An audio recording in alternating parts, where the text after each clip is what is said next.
Windows Studio. Here we go. All systems go.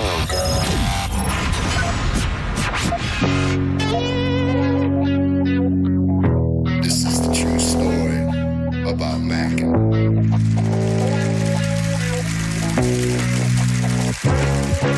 Check it. Times are changing, more so each year.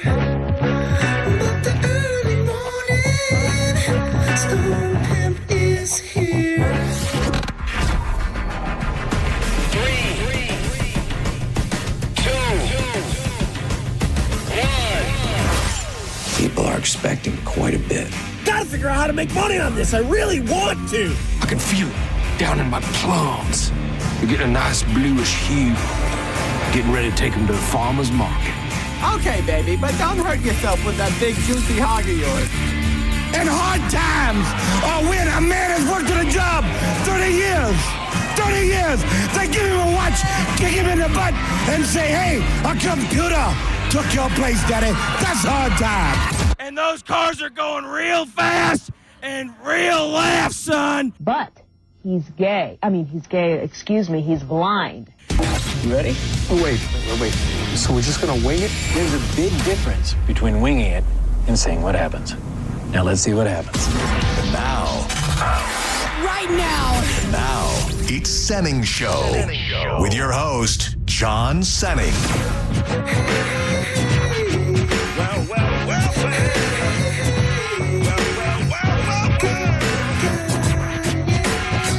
And I be catching them northern bite like on the 10-pound test. Smoke cess, never fast, take a guess. I be the early morning stone pimp. Straight limping, rooms from drinking. At the party. Okie dokie, let's go.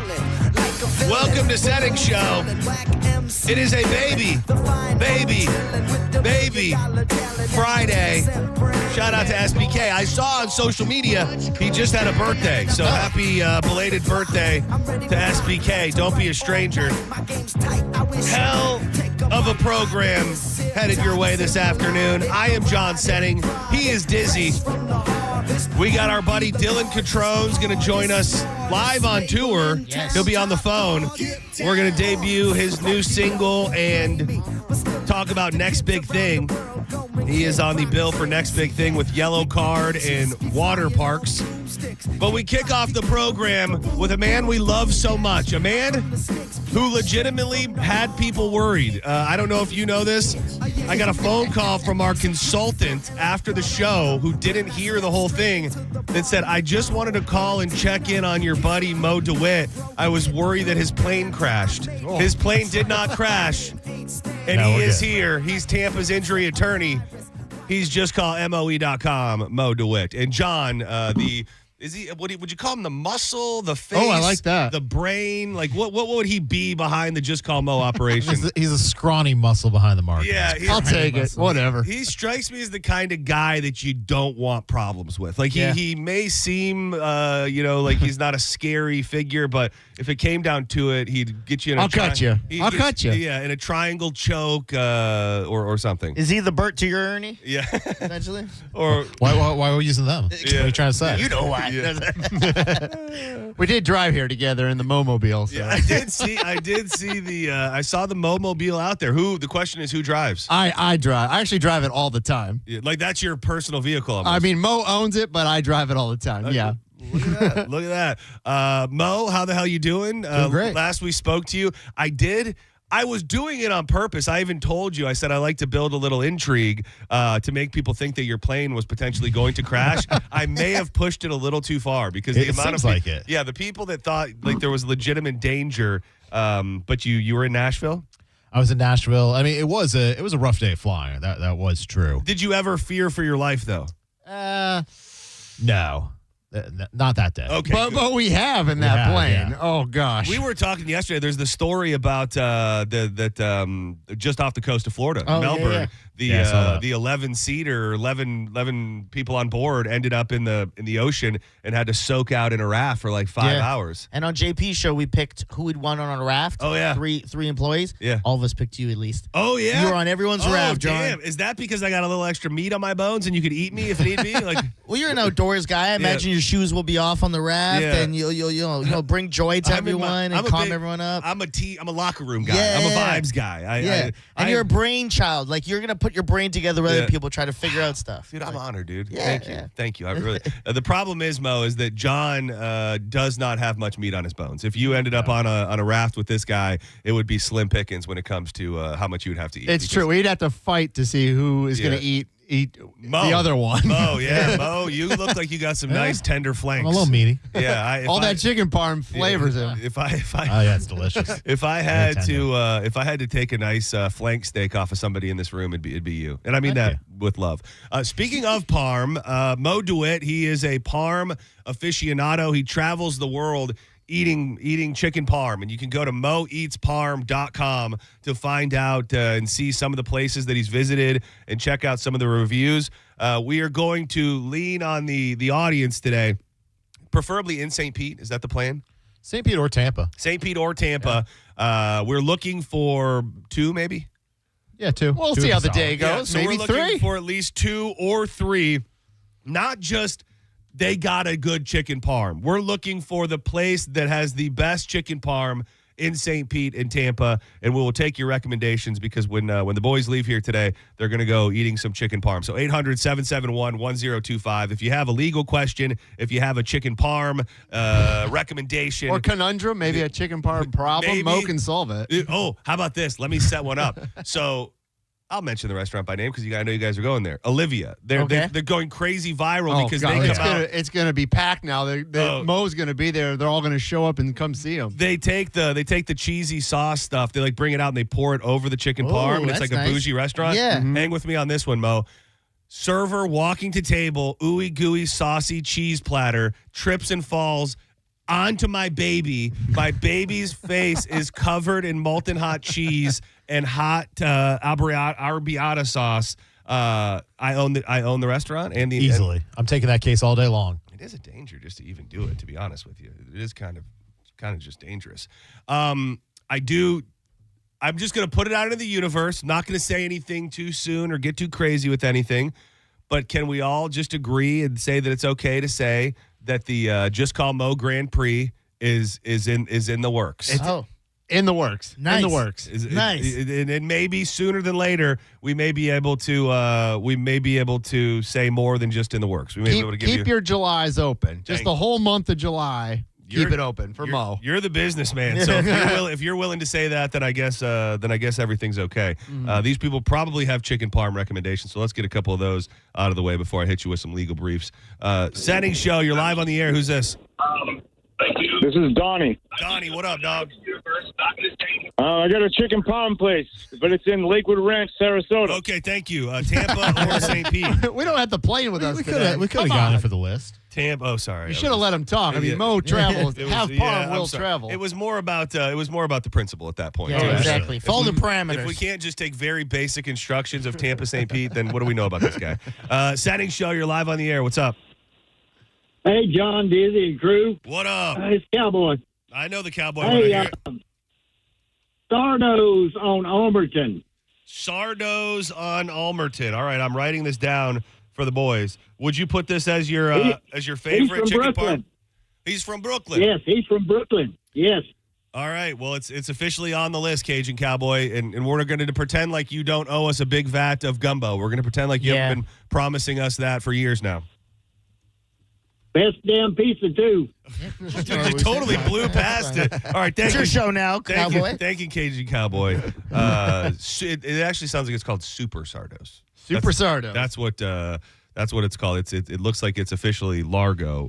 I wrote this down for you, so you have it in case it gets to that. Did I see you ate a high-ranking parm recently? I believe. Oh, I don't know what I eat. I don't know. I swore I saw one that had a really good had a really good rating on it. It all becomes a blur after a while.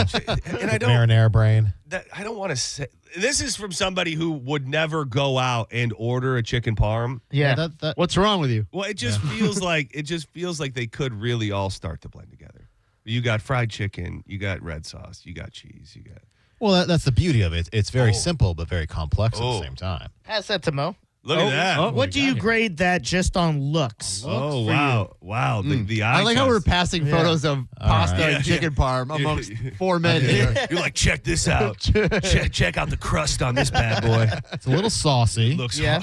This crust looks rock hard. It's hard to see the thickness of the chicken.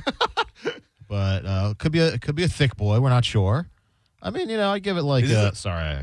Don't start scrolling. Don't start scrolling. You get into some trouble there, Mo. Give it like a 6.7. Okay. All right. Yeah. I had that in Canada. It was trash. Oh, it was not trash. good. Too saucy, like you said. And then chicken, good cheese and all that, but no flavor. Like you eat it and it just tastes like you're eating like. Well, that's the beauty of it. Oh, see, that's us. I was like, wait a minute. Mo said that. I was like, what? The expert? That's the beauty of it. Yeah, no I'm flavor. sorry. That's No the beauty. flavor. That's what we're going for. I'm sorry. Let me hit this. Let me hit this button real quick, if I may. The world is a place, and you might just need legal representation to figure it all out. It's Legal Briefs with Just Call Mo. He is Tampa's injury attorney. If you need him, just call MOE.com, 866. Call MOE. I believe the Parm calls are really starting to roll in now. Senning Show, Chicken Parm Hotline. Jesus. Hello. Yes. Hey, this is Donnie again. Thank you, sir. Okay, yeah. Hey, Chicken Parm Hotline. Who's this?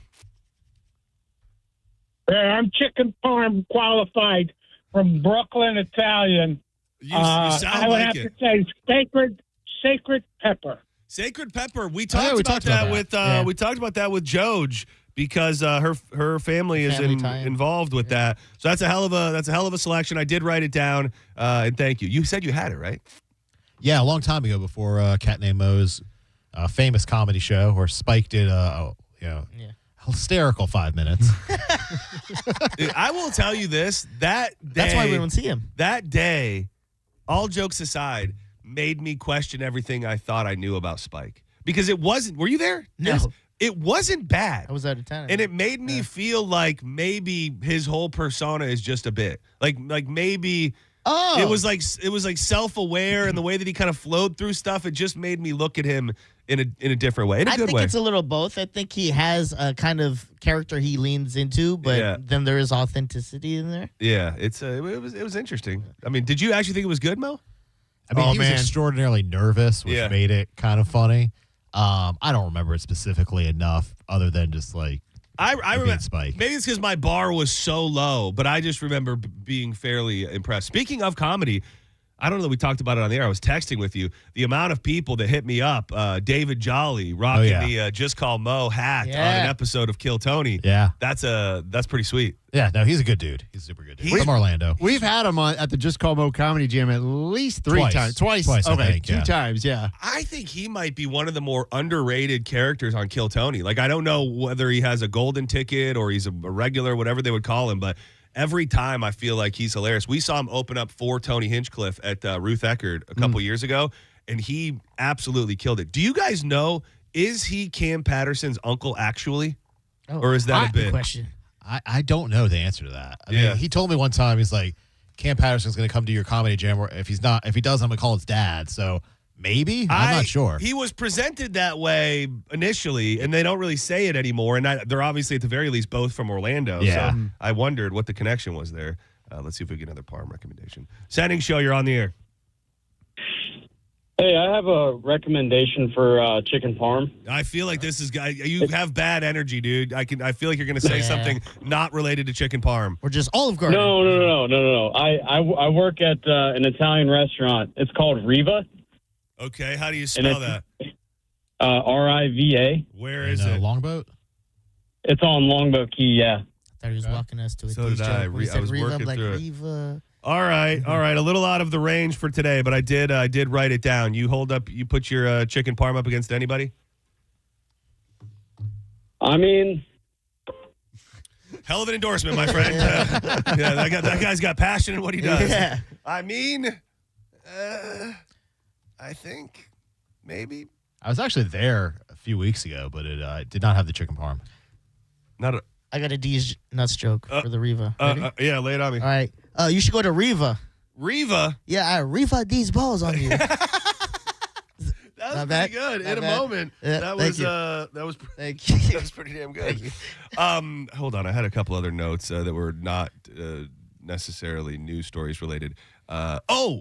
Well, I'm going to save that one. Another secret that we should keep close to the vest. I did want to ask Mo. We asked our buddy Bratcher Brown. You know Bratcher Brown? You guys run in similar circles? I don't. He's an Orlando guy as well. He just came on with us. He's with Edgewater Family Wealth Management. Okay, I know that name. He's got some people at Real Radio over with that as well. But we got yesterday because I ended up having a stray random bowl of Frosted Flakes in my house because we got the little single serving cereal for my nephews when they were staying with us. And I had this bowl of Frosted Flakes, and it had probably been 20 years. And it was like I woke up for the first time. It was a grand awakening. Diz, you will be glad to know. Yeah. I came home last night. Box of Frosted Flakes on the on the countertop. So I had 3 bowls of Frosted Flakes. I had 3. Whoa. Actually, it wasn't. That's diabetes right there. This isn't going to make it any better or worse. It was actually mugs. I eat my cereal out of a mug. I mean, I guess that's better. It's less. It's probably less. Yes. But that's also weird. I've never heard that. Yeah, why are you doing that? I don't know. I like it. Do you have bowls at your house? Yes, we have bowls. Yeah, we have. Because you like drink the milk after? That too. And it's funny you say that because when I got done with my Frosted Flakes, I thought, is Frosted Flakes cereal milk the most underrated after the cereal milk that you can have? Oh, most underrated. Underrated. Okay, yeah. Because I was you don't think about it. It really just ends up being sweet milk at the end of the day. But what's the best? I don't know. Cinnamon Toast Crunch. Right? Cinnamon Toast Crunch, Cocoa Puffs, Count Chocula, Lucky Charms. Peanut Butter Crunch is pretty good. The peanut butter, the Captain Crunch peanut butter crunch, yeah. After the milk afterwards, because then is it like a peanut buttery milk? Yes. Yeah. I've never had that one. That's a mouth shredder. Yeah. Captain Crunch peanut butter. Yeah. I've also had eaten cereal since I was like 23. Dude, I'm telling you, college. The game is. I'm back in the game. Yes, we're back, baby. I've dedicated my life to the game. Back to the Breakfast Club. Mo, you have children and such, so I'd imagine there's things that are around your house. But you personally, if you could only have one cereal, what would it be? Cookie Crisp. Oh, yeah. I just wanted to say that, actually. Are you a Cookie Crisp guy? No, I don't. I'm not sure I've ever had it, honestly. I, as much as I love cookies and as much as I love milk and as much as I love cereal, I don't know that I've ever had Cookie Crisp. Yeah, I'm not sure I have either. I have. I had a lot of it growing up. Because I'll also am the guy who I'll just take some cookies and just crumble it up in a bowl of milk. Like it doesn't to the chase. It doesn't get any better than that. Like why are we pretending to have cookies when we can just have cookies? No, I mean, I don't eat it now, but like as a kid, I used to love Rice Krispie treat cereal, which is probably god awful for Rice you. Krispie, it is god awful for Rice you. Krispie treat cereal. Yeah, not the regular, the treats. Yeah, not the one that are just little rice flakes. The ones that are the rice flakes with sugar and marshmallow into little cubes. Remember that one. John, your Hall of Fame peanut butter Captain Crunch? That's my favorite, but I don't eat it anymore. I do like Life cereal, which sounds like an adult, boring cereal. I know. I mean this with all due respect. If I never knew you and I saw a picture of you and someone said, pick the cereal this guy likes, it would be Life all day long. Life cereal, yeah. Or just boring Raisin Bran, Aldi brand Raisin Bran. Or Kix. Yeah. It would be Life or Kix. Like he likes it. Yeah, exactly. Hold on. Let's see if we can get. We essentially have only one good recommendation. Nobody is passionate about this chicken farm except for Mo, except for the guy who wants to send us to Sarasota. They're all calling in for cereal now, by the way.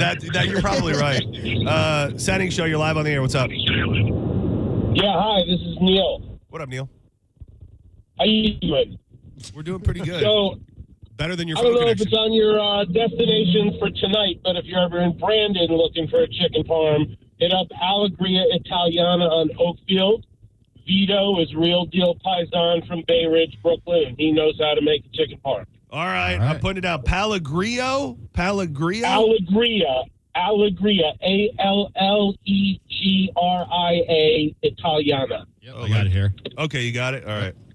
All right. All righty. Sounds Have good. a good one. Beautiful. Thank you. Like Allegra, like the Yes. like the medication. All right, one more, and then we'll hit some stuff. Senning Show, you're live on the air. What's up? Hello. Hi. Ooh, a lady. We can trust a lady. Hi. How you doing? Yes, definitely. Hi, this is Jennifer from Lutz. Hey, Jennifer. What's going on? I have to tell you, Esposito's in Carewood has the best chicken parm and Italian overall. All right, I'm writing it down, and I'm fairly certain, and you were meant to call because I was going to forget something else that I wanted to say, but I know that Mike Calta is a regular at Esposito's as well. I hear him talk about it. He lives in my neighborhood. Okay, well, thank you very much, and you also reminded me of something else we needed to touch on. So thank you, and it's next to Chuck E. Cheese. If anyone wants to know where it's at. Nice. Oh, I used to work at Chuck E. Cheese. There you go. You worked at Chuck. Oh, Were you the mouse? I was. Yeah. He gives mouse several vibe. times. And you had to put it on the costume? Oh yeah. Wow. How long was that? How long was that career? 3 years or so. That was it? Damn. Look at that. I love Chuck E. Cheese. I miss the animatronic bands. So Esposito's made me think of Mike Calta, which made me think of the fact that all of a sudden there seems to be this belief that the Punch-Out is going to happen. And I was on with him yesterday morning, and one of the first things he asked me was, is Just Call Mo going to fight Ask the Dom? And I don't want to speak for you, but please do. But I feel I know you. I feel like I know you well. And I pretty much said there is not really a chance that Mo DeWitt is going to throw hands in a physical fight. Did I speak out of turn? Man, I'm a lover, not a fighter. That's what I said. But I will fight for your love. Yeah, that's exactly. And he'll fight for you. JustCallMo.com. I was trying to think of something else that is an interesting challenge of sorts that would make sense inside a ring. Because, we've got, obviously, Just Call Mo. We've got Ask the Dom. Patrick Smith is in the Boniverse when it comes to attorney. So a challenge. The idea that was the follow-up, Mike actually texted me this after the fact. He said a blind justice match. He said, what if we put them all in blindfolds? Oh, pretty good. Disaster. I mean, it's a fun idea. I don't know how it would compute. Yeah. But just to get your official quote, not boxing anybody. I don't have any interest in boxing anybody. We'll take it into the lab to see what we can do. But they're all lawyers. You each find a convict, Yeah. and then they get to fight on your behalf. Dude, that's really and good. we call it crime pays because they get a payout. This is good. Dude, now we're talking. I'm cooking. Yes. You have a client that pops into your head right away? Got a couple. You don't have to name first and last. Oh, that's funny. That's really good. That's the wrinkle right there. Is like, wonder if we can get him out of jail for like a day to come to the event. The other part is, I will tell you this, and I don't want to kill anybody's boner for it. I was talking to Olivero last night, and we were throwing around the Dizzy versus Spanish and all that. He said there's not going to be a scenario where any employees get to fight. He said that's the whole wrinkle. I have to quit. That's they'll fire you for a day. I said that. I said, is there any way we could do it unsanctioned and put his his employment on pause? Yeah. What if my twin brother does it? Drizzy? Ezekiel. Yeah, Ezekiel. So I don't know if you fighting Spanish, but I did find out, I thought Spanish was still on the payroll. He is not. He does not work here. Oh, really? So Spanish could technically fight, but just anybody who works here, that's like the one rule of the whole thing is that, And you had talked about doing it at sea before. Oh, that would international waters. I still don't know if that's going to cover everybody's ass enough, but I will say later in the program, probably around 3:00, we will dive into some audio of Ian Beckles' response, and I'm going to attempt. I'm going to attempt to get Ian on the line. No, I'm going to attempt to get Pat on the line. Oh, I like that. I'm going to get Pat Maroon on the line and play Ian's comments for him and hope that we can really fire everybody up enough to make them want to fight each other. When Mo is in, we like to throw some things at him from the world, from real life. I got something in real life that I want to hit him with in the next segment for that thing, but it's kind of like a broken record because I think so many lawsuits that are happening now are pertaining to AI and the internet and different variations of the internet. But this is kind of, if there's such a thing, it's sad. It's a sad story. Yeah, it's sad. I will say. But if there was a fun tie-in, there's kind of one in here. But it is also sad, first and foremost. The family of a college student who died after ChatGPT allegedly told him what illicit drugs to mix together is suing the AI chatbots developer OpenAI for the son's death. Samuel Nelson was 19 years old, rising junior at the University of California. He enjoyed playing video games, and he adored his cat, Simba, until he began turning to ChatGPT for advice. The complaint was filed in California May 12th by lawyers for Tech Justice Law Project, and here's pretty much what happened when he decided to go to ChatGPT for his drug use. He began using AI in 2023 for simple tasks that you would homework, troubleshooting, computer issues, probably for what a lot of we all do. When he moved on to asking about other things, drugs, and experimentation with recreational drugs, the chatbot resisted at first, the lawsuit says. Initially, the chatbot told the 19-year-old it couldn't advise him on which drugs to take or how much, as there's programmed guardrails to prevent it. Well, when a 2024 software update ushered in ChatGPT 40, however, it began advising Nelson not only which illicit drugs were safe, but how to get them, which dosage to use, and how to mix them together.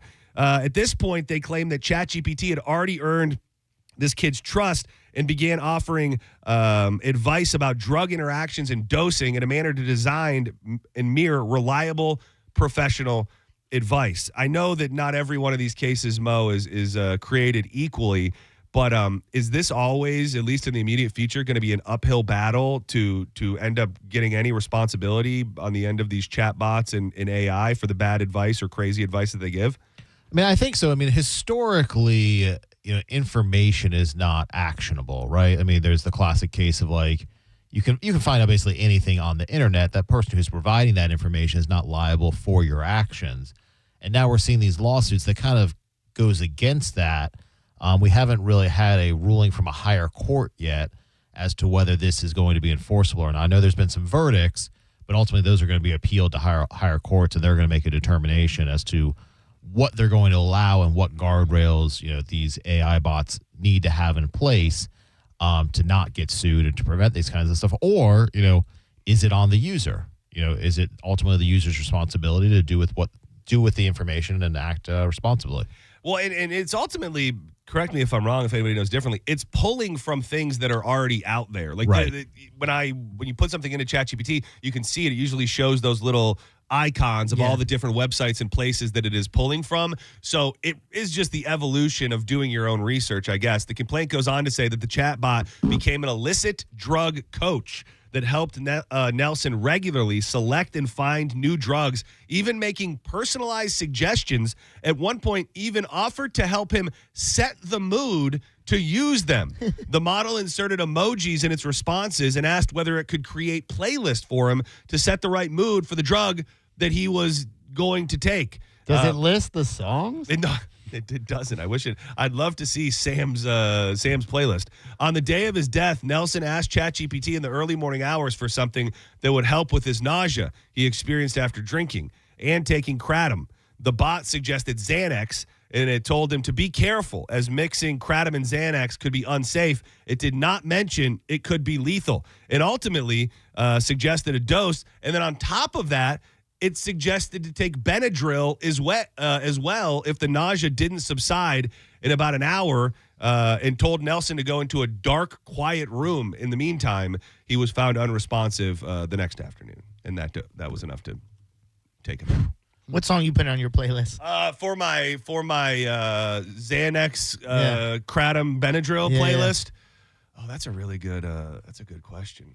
Because it was probably pretty chill, right? Yeah, it has to be like. Was it like yacht rock you're gonna play? Yeah, I'm trying to think of. I got a good one. Okay. Ooh, yes, play it. I want to get in the mood. I've always loved this. That's not it. No, I don't know if I like that one. I used to. That's a different playlist right there. Yeah. Before I knew what drugs were or anything like that, I used to probably like 12 or 13. My big thing used to be incense. I've told you that before. I used to love to light incense. And okay. I just thought it was the coolest thing ever. I used to do that as a kid too. I would light my incense. And I would lay on my bed, and I would listen to. This is what you listen to? "Baby, I Love Your Way" by Peter Frampton. So just imagine you just took some. All right. Shadows grow so long before my eyes, and they're moving. I think I need another Benadryl, baby. Across the page. I like it. Suddenly the day turns. Not too bad, right? That's a pretty good pick. You got one immediately? Fleetwood Mac. Anything by Fleetwood Dreams. Mac? Oh, that's pretty good. Yeah.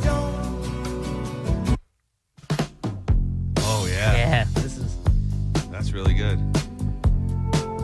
Yeah, there are so many stories now. Even the, I don't think we got a chance to talk to you about it, Mo, but we've had that insane scenario that unfolded here at USF where the guy killed the 2 students. Oh, yeah. And dumped their bodies literally right across the street from where we sit right now. And then it came out that lawmakers were looking at going after OpenAI for that as well, because he did a deep dive on remember that, yeah, what to do with the bodies, how to dispose of the bodies. And it just feels like then there's the FSU shooter who did the same thing that was asking questions about where would you go if you wanted to kill the most people and where would they hide and all of those things. And it just feels like it's building and building and building to where there will be a breaking point one way or the other. But are they suing them because they have money? Because, couldn't you find out that stuff at a library? If you went to your public library and read about drugs or how to dispose of bodies, could you not just sue the library? I mean, theoretically, you could. I mean, you're right. Partially, it's because they have money. But also, I mean, like I said before, historically, having access or providing information has not been actionable. You can go out and find books or information on the internet on how to build a bomb. That's not illegal. What is illegal is building the bomb and utilizing it. I mean, so that's kind of historically where the case law has sat. And so now, because it's this weird in between where it is information, but it's also answering questions and almost providing advice like an expert, they're treating it as almost like a malpractice. Like you went to your doctor and he gave you bad information as an expert. That's kind of how they're treating, or how these lawsuits are alleging AI is acting. So I think it'll be interesting to see where the courts come out on it. And it's funny. Well, it's not funny. It's interesting to think about what they could do if there was something tangible. Like, what is an advisory that pops up, or a something that you have to sign these rule, or this every time you have to click a box before you go in. Like, is that enough to cover everybody's ass? Maybe. I mean, we don't know the answer to that yet. Yeah. Is it a disclaimer? Is it not providing the information at all? We don't know the answer yet. Man, you brought up malpractice. We needed you here yesterday, dude. We did stories about people that had doctors mess them up. Many. And so many people called. It was that, I don't know if you saw the story about the kid who got a cut on his hand or his arm, and then it swelled up. Within 3 days, he died. And when they opened the wound, they found out that they sewed it back up with twigs and grass and moss and stuff inside it. Mm-hmm. And it got this terrible infection. We had all these people calling, and I got to tell you, it's a crazy world out there. Yeah. Wait, why did they put twigs and moss in there? No, it was already in there. Oh, okay. It was amputated and everything. There was 3 from the same hospital. Yeah. What kind of doctor are you going to? He was a witch doctor. He's like, put a little bit of moss in there. This will do real good. And then I can't tell you all the details, but just for the shock factor, I will tell you the last story that we did where we had to finally cut it off had to do with a guy who was delivered his grandma's brain, and then they burned it in the bonfire. Interesting. Like a ritual? Like they're trying to bring her back to life or something? That's a good point. Maybe. We didn't ask them that part. We thought it was really crazy. That's a good point. It was traumatizing. It was too traumatizing yesterday. I'll tell you off air how he got his grandma's brain and why they burned it in the fire. Yeah, good question. Good question. Do not go anywhere. When we come back, we've got more with Just Call Mo. That's justcallmoe.com, 866-CALL-MOE. If you want to check out all the parm he's eaten and all of his reviews, you can also see moeatsparm.com.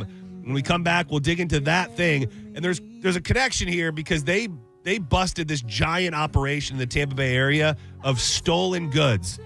And it made me think of something that happened to me over the weekend that involved teenage kids knocking on my door and me getting pissed off at them. Old man Senning over here. And maybe being the bad guy. We'll figure it out next on more Senning Show. Oh, then I'm glory bound. Mm-hmm. You're listening to Senning Show on 102.5 The Bone. 102.5 The Bone. It's talk radio where we say what we want all day long. You know that crazy you think about all day, every day? Well, you may think it, but we say it.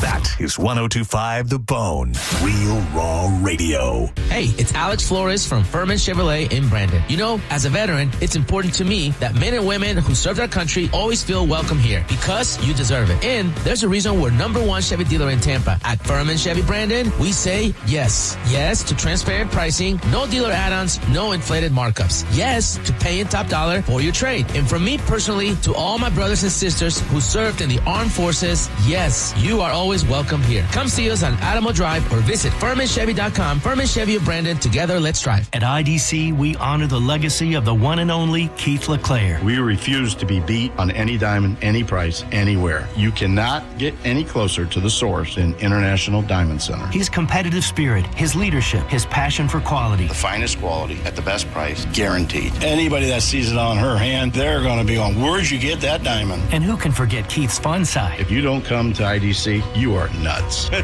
You're going to get a bigger, better diamond for less at IDC, period. As we mourn his passing, Keith LeClaire's spirit will always be alive and well at IDC. And his other family members carry on his legacy. His voice, his teachings, his vision will continue to guide us into the future. And the core values of IDC will never change. I want you to be protected. I want you to make sure you're getting what you paid for. It's a commitment from our family. It's our blood. It's our heart behind it. It's our trust. It's our integrity. International Diamond Center, Tampa, Clearwater, Lakeland, and Sarasota. Online at shopidc.com. Hey, it's Mike Calder from 102.5 The Bone to tell you about my friends at Stingray Chevrolet in Plant City. They've been authorized to sell 200 new Chevys between now and Memorial Day, priced below market value. Do not miss the Stingray Memorial Day event. Have you heard? Trade-in values are up. Trade into a lower payment. You owe it to your family. Upgrade before the best new Chevys are sold, because when they're gone, they're gone. Visit StingrayChevrolet.com. Together, let's drive. Stingray Chevrolet.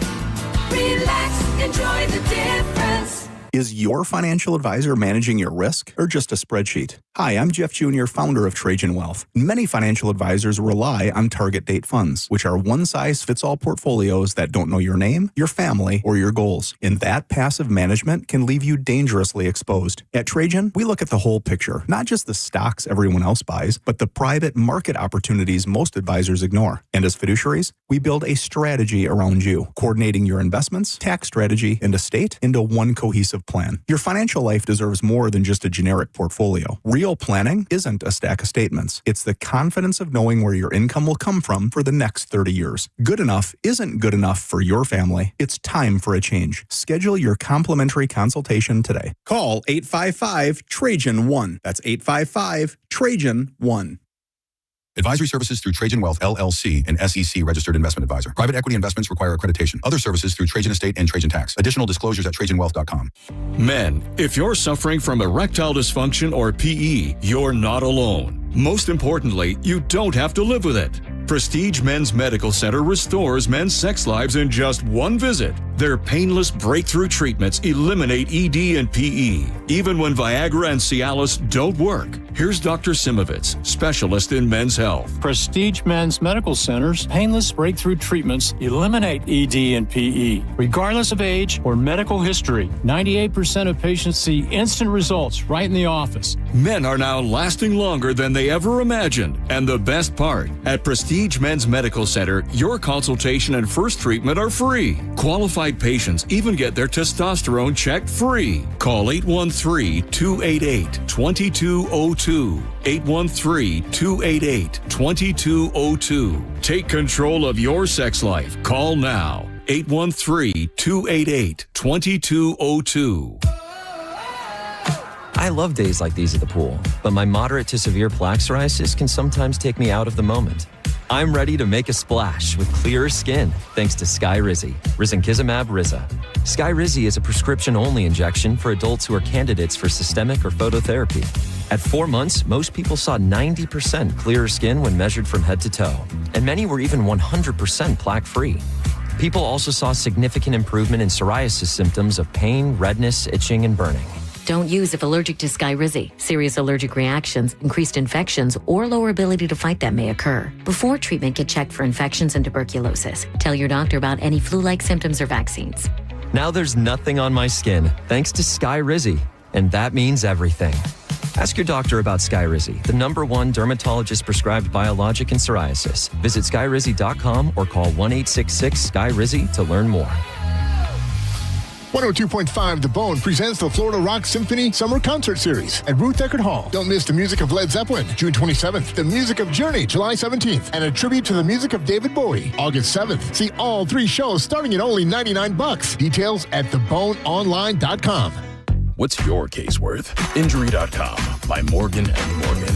Now, back to Real Raw Radio. Sponsored by Anajar and Levine, Accident Attorneys. Call 1-800-747-FREE. That's 1-800-747-3733. You might know nothing, but at least you'll know that thing. Brought to you by Just Call Mo, Tampa's injury attorney. That thing. It's time for That Thing, right now on Senning Show. 1, 2, you know what to do.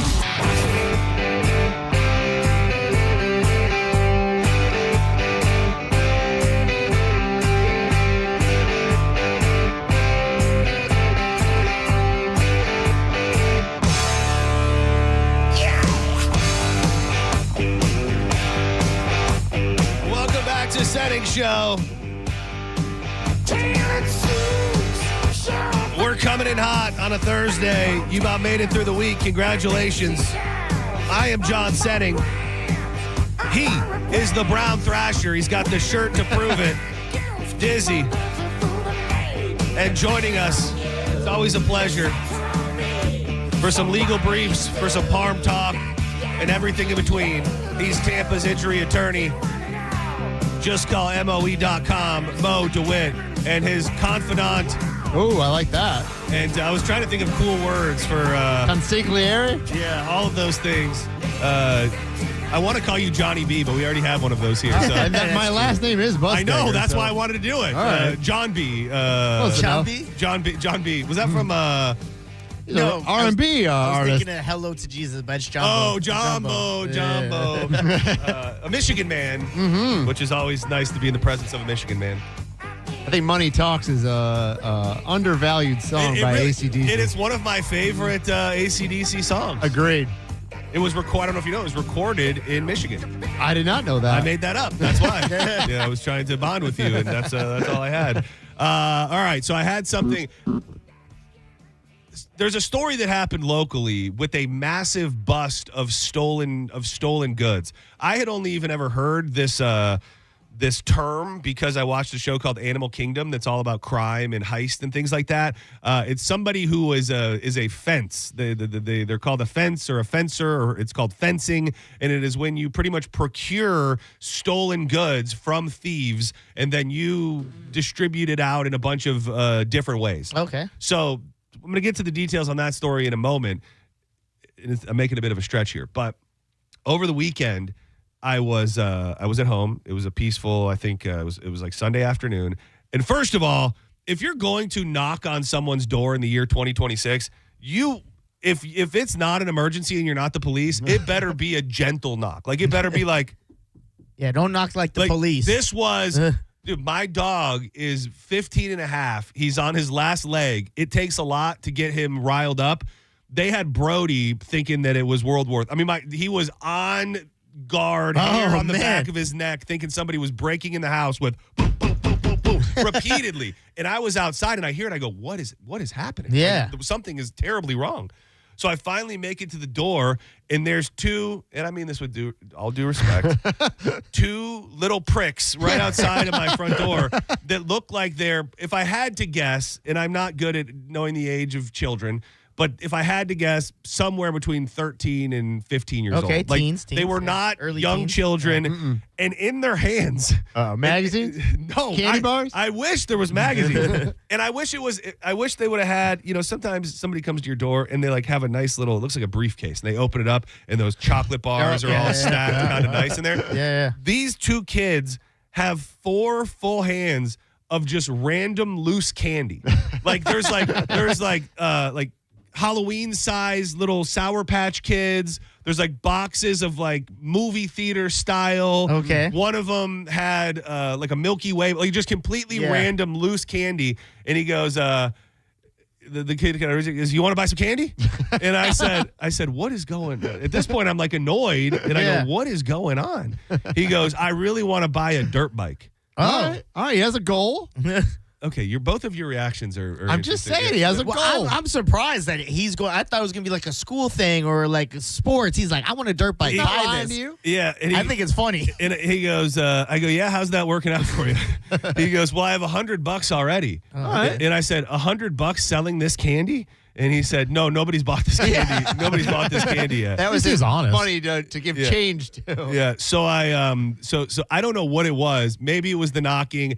I just was totally turned off by the whole thing. So you didn't buy any? Well, I was like, first of all, you're like, where's the Frosted Flakes? Well, yeah, exactly. I'm like, first of all, where is this candy come from? Like, why are you just holding random pieces of candy? Secondly, go get a job. Go pull up and ask me if you can rake the yard or power wash something. Like, just to come up with loose. You're flipping M&Ms? That's not going to get you far. And that's and everything. And there was no. I didn't need them to be dressed in suits. Like, they looked like they could have been home. I'm just like, put forth a little bit of effort. I said, I'm not doing that, guys. Get the hell out of here. He's a door-to-door salesman. This is a get off career. my porch before I shoot you. Have a little more.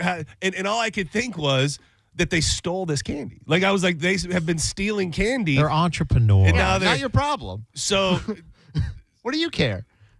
Can you give him $5? Can you do that? Go away. Can you do that, Mo? Can you sell stolen goods? Well, I mean, I don't know. It just feels like there needs to be some sort of framework for you to be selling random things door to door. I mean, technically, if you're a real door-to-door salesman, most areas require you to have some sort of license or permit to do door-to-door sales. But there are a bunch of exceptions to it and carve-outs and stuff like that. Yeah, I don't. And my mom was over, and I went back and I'm like, these little sons of bitches. And I'm like telling the story, and they were both. Everybody was so shocked that I did not give them money, and then I was so like turned off by the whole stuff because I'm a sucker. Yeah. But it was just something about. I don't know. Just he probably saw your mansion, and they're like, "This guy's got money right here. He's on the radio." He was on the wrong block, my friend. I'm surprised he even stopped, to be honest with you. But it just got me, and I had kind of forgotten about it until I saw this story about the massive organized retail theft ring responsible for moving millions of dollars in stolen goods being dismantled after a joint operation. Hillsborough County Sheriff's Office, a family-run business operating under the name Save On Construction, is accused of fencing stolen goods, and that is the illegal practice of knowingly purchasing stolen goods and reselling them for profit, just like these little kids were doing. This is the connection I was making when I tied all this together. You don't know that. They might have bought that at wholesale. Yeah, that's the thing. It doesn't make sense. No. Like, if you bought them, then I didn't even ask the prices. I should have asked for prices. Could have had them in steel. Yeah, he's like, all of it for $20. Yeah. It sounds like it was a steal, actually. Yeah, right. This was not a group of opportunistic thieves. This is from Sheriff Chad Chronister. This was a highly organized criminal enterprise operating across state lines. The investigation started after a tip came into the sheriff's office, and they worked hand in hand with a couple different companies, one of them being Home Depot. So they were like they knew these people were stealing the stuff from Home Depot. So they were working with the security team at Home Depot, and then eventually along with the Hillsborough County Sheriff's Office, they went, and these people were collecting stolen goods from Florida, Indiana, Kentucky, Tennessee. And I mean, they had a warehouse. They have an entire warehouse at their house full of everything from food to tools to household goods. Candy. Yeah, to candy. Oh, my God. Those are the Sour Patch Kids right there in the corner. The family would create demand lists and then dispatch thieves throughout the country to steal specific items and transport them back to the Lutz distribution site. During the raid, they got $5 million in stolen goods, $220,000 in U.S. currency, and 7 vehicles that were being used to run stolen goods around the country. 14 individuals now face several charges, including racketeering, trafficking, and stolen property, money laundering, and grand theft. So yeah. These kids could have been part of it. They could have been organized crime right there. I would imagine it's like a kind of like a Ponzi scheme or a pyramid scheme where there's levels to this. Yeah. Oh, yeah. It's like we start you out. We're going to get you out on the street selling our stolen candy. Yeah. And then once you get upgraded, you could be a part of like our Power Tools sales team and all those things. Don't you feel like if you put this much effort into an illegal operation like that, you could just do a legal operation? I always say that with people that are What's the fun in that? Yeah. that are scammers. I think that way about scammers in general, specifically the ones that are perpetrating scams on the phone, like in depth. The people that call and go, hey, your grandson's locked up in jail and we're going to steal the grandma's money. Send us, and they want him to send money. I go, you're sitting around all day making these calls. What would happen if you dedicated your life to a trade or like something Or legit? sale, or just do sales where it's all legal. I mean, to be fair, they probably don't have other opportunities to do sales, maybe. All right. In those countries. I mean, well, okay, but in the United States, if you work here and live here, like maybe there's other jobs that you would be really good at that might not get you thrown in jail. You would after a think, while. but Diz, you can relate. Sometimes you're just about that life. Sometimes you just grow up. You're a product of your environment. John. Exactly. Yeah, don't get too deep down that road with John. We heard about his opinions. We don't want to fire him up. We don't want PBJ to come out as PBJ. That'd be our secret. Okay, I'll take that. That could be your secret nickname that only we'll know about.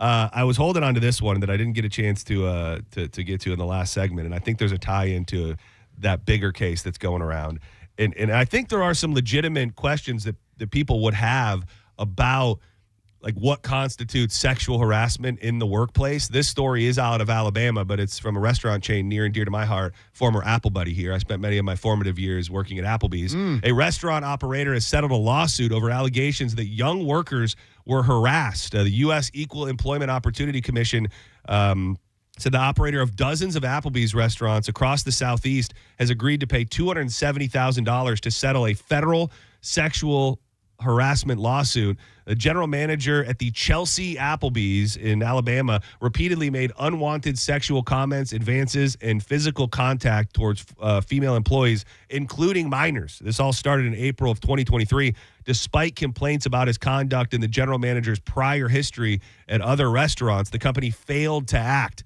The lawsuit also alleged that other employees and customers engaged in similar behavior. I don't know that we talked about it together, Mo.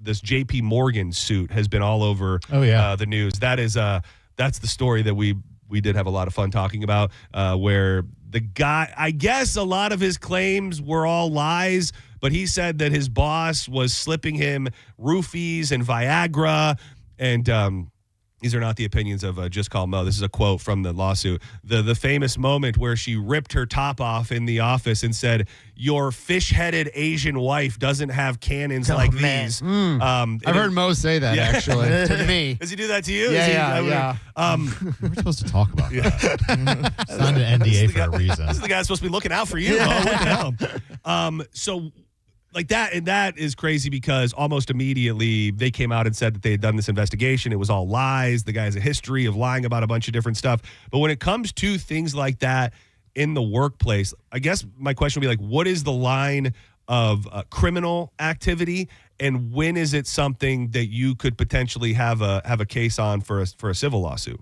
So, I mean, anything touching can be criminal, basically, because that could be a battery, if it's unwanted touching. But, it's usually more comments and making people feel uncomfortable and things like that. That's more civil. Of course, if you commit a crime, too, it can also lead to a civil lawsuit. Can you just make that decision, and does one, directly lead to the other? Like, if you, let's just say, because I'm a hot piece of ass, I'm at Applebee's. And what Dizzy said before we got on. I'm at the hostess stand where I would do my best work, and the manager comes up behind me, and he squeezes my buttocks, and he whispers, and he actually doesn't whisper. He takes his tongue, and he just runs it all the way up my ear, and he says, you're my favorite, baby boy. And, that would be illegal. Well, no, but I zoned out for a second. He was daydreaming on that one. Sorry. But no, it wasn't even really a question. It was a rhetorical question. That is breaking the law. Right. Do I have to then go and actually make a criminal complaint to be able to ever make a civil complaint? No, you don't have to. You could just sue them civilly. And then one doesn't lead to the other? No, not necessarily. I mean, sometimes they may, in interrogations or depositions, they may say things like, well, why didn't you ever call the police? Why didn't you ever report this? Things like that. But you're not required to file a police report to go after someone civilly. And there may be reasons why you don't want to file a police report. You may not want to be subject to having to go through that system and the interrogation and things like that. Yeah, and going back to the J.P. Morgan lawsuit, that is so much information to be like it's like almost erotica. Like what the guy came up with, the details of it are so insane and so in depth and overboard. You know, I would imagine there is an opportunity to countersue him for all of the crazy stuff that he said. Yeah, I mean, if it's false, of course, you could sue them for libel or defamation, and all sorts of things. Frankly, if it turns out to be false. Yeah, and at the very least, they did a very good job of putting it to bed very, very quickly, because the story was everywhere. The sordid details were everywhere. And I think within 48 hours, that all flipped on its head. And it turns out that he fabricated all of that. He had lied about his dad dying a year before. They offered him, which if you make up that crazy of a story, that in depth, that this woman was terrorizing you sexually on a daily basis, and then it was all a lie, why wouldn't you just take the $1 million? They were going to give him $1 million, knowing it was a lie, and he tried to go for, I think, 20+ million. I mean, if it truly was false, was it proven that it was false, or? It is being reported that they did an internal investigation and none of those things were deemed. And I don't know that if it's been completely thrown out, but it does seem that way. Okay. I mean, I don't necessarily trust internal investigations because if it's conducted by JP Morgan, obviously they may be a little biased there. But yeah, I mean, if he was truly offered $1 million, it was truly made up, and he denied it. I mean, maybe he's just a crazy person, or he really believes this in his head, and he's saying $1 million isn't enough. Yeah, and he is in the initial lawsuit. He accused J.P. Morgan of retaliation and for not investigating the matter properly. And obviously, within days, the tabloid stories got to it. The lady came out as well, adamantly denied all of the things that she did. The company maintains that it investigated and could not substantiate any wrongdoing, in part because the male employee behind the lawsuit refused to participate and had declined to provide prudent facts that would be central to support his allegations. So, I mean, that's a little bit of a double-edged sword, because if he's pursuing a civil lawsuit, he's not going to want to necessarily participate in their internal investigation because he has his own investigation that's going on, his own action. So they're basically saying because he didn't participate, we're going to go ahead and turn and say it didn't happen. So I don't know how reliable that is as a source necessarily. So yeah, so this does say that the lawsuit has been dropped. Okay. So I guess he just got cold feet. Again, and I don't know. I think a court did dismiss it. Is that correct, or did they just drop it? A New York lawsuit accusing J.P. Morgan Chase executive Lorna Hadini of sexual misconduct, drugging and threatening has been retracted and called a fabrication by the bank. So, but again, behind the scenes, there could have been a settlement agreement here. We just don't know about it. So they could have paid him $2 million to say, hey, you dropped the lawsuit and you have to come out and say it was a fabrication to basically, pull this public pressure back off of them. So you never know what's going on behind the scenes. Or they could have, threatened to sue him into oblivion. And he said, "Oh, but I better withdraw this." So, we don't really know what that means. And I don't know that you would know the answer to this per se, and it's different from company to company. But it feels like there's a couple different ways you can go when you have allegations like this. The biggest would be to pay the guy off and fire the person. So if there's even, when you said like you don't trust internal investigations, I just go to, if there's a 2% chance that it's real and it's going to go to court and they're going to figure that out, then why would you? Because they came out and said, we've checked all the emails, we've checked all the call records, we've checked surveillance video, we've checked everything. There's nothing. There is nothing to this guy's claims at all. So it just seems like you'd have to be very, very certain if you were going to risk that happening, and also not firing her up front. Yeah, I mean, it's a risk analysis, obviously. So you have to look at the financial risk, but also the publicity risk to the company. And a lot of times companies will just wash their hands of it, and if they think there's any sort of wrongdoing here, they'll just get rid of both of them and be like, you guys weren't supposed to be doing this, we're done. Or they may have reasons to protect one party or both parties. Yeah. Do either one of them still work there? One of them does. Yeah, she still does. He doesn't. They fired him. Or he left. Okay. I think after. I think he got in trouble after they found out he lied about his dad dying. He said his dad died, and he took a bunch of time off, and they found out that was not true. His dad hey, I'm here. I'm here. And then he brought his dad to the Christmas party. And they were like, the person he considered to be like a dad. You're fired. You do want, and I think we tried to take calls on it that day, and we didn't really get any. The reverse sexual harassment in the workplace, where you've got like a super horned up woman. I think of the Horrible Bosses movie with Jennifer Aniston. But outside of that, outside of that, I don't think it happens very often. We are going to give away $1,000. Your chance at $1,000 right now. This hour's keyword is heat. Head to the 1025 The Bone app now and enter heat before 30 minutes past the top of the hour, and the $1,000 Bone bonus could be yours. It's HEAT. If you get a phone call from a number you don't recognize in the next 45 minutes-ish, then you better answer, because it could be the prize patrol telling you that you won some money. So go now. The word is heat. Enter it at the 1025 The Bone app. Do not go anywhere. When we come back, are you guys out of here? Are you hanging for a minute? We can hang. I will tell you. I'm moving in with you, I think Joe. everything's fine. I do want to warn you. The next segment, what I do have scheduled is we're going to delve into some...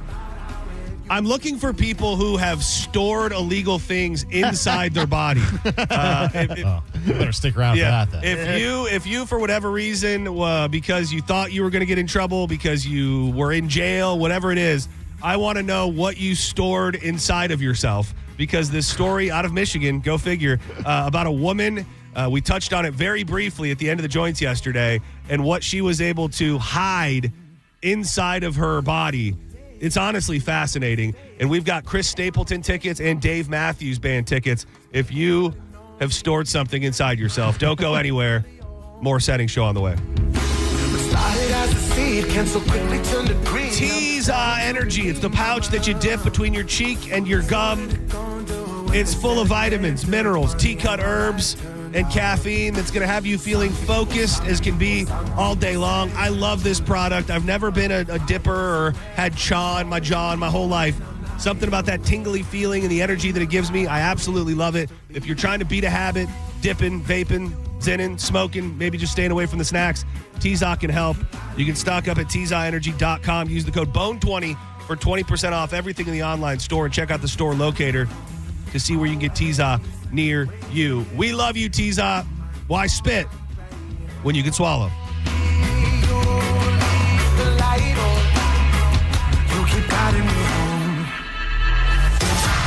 You're listening to Senning Show on 1025 The Bone. You can win a cabin on Calta Cruise 20. Visit Stingray Chevrolet and scan the QR code on the Calta Cruise display to enter. While you're there, find the vehicle that's right for you from their selection of new and used cars. Calta Cruise 20. Brought to you by Stingray Chevrolet, Tampa Bay's big store on I-4 exit 22, Plant City. For more info, go to theboneonline.com. Injured? It's your case. Own it. Call Farah & Farah. Tampa. When you're injured in a car accident and the insurance company denies your medical bills, denies to pay your lost wages, and won't repair your car, it's time to fight back.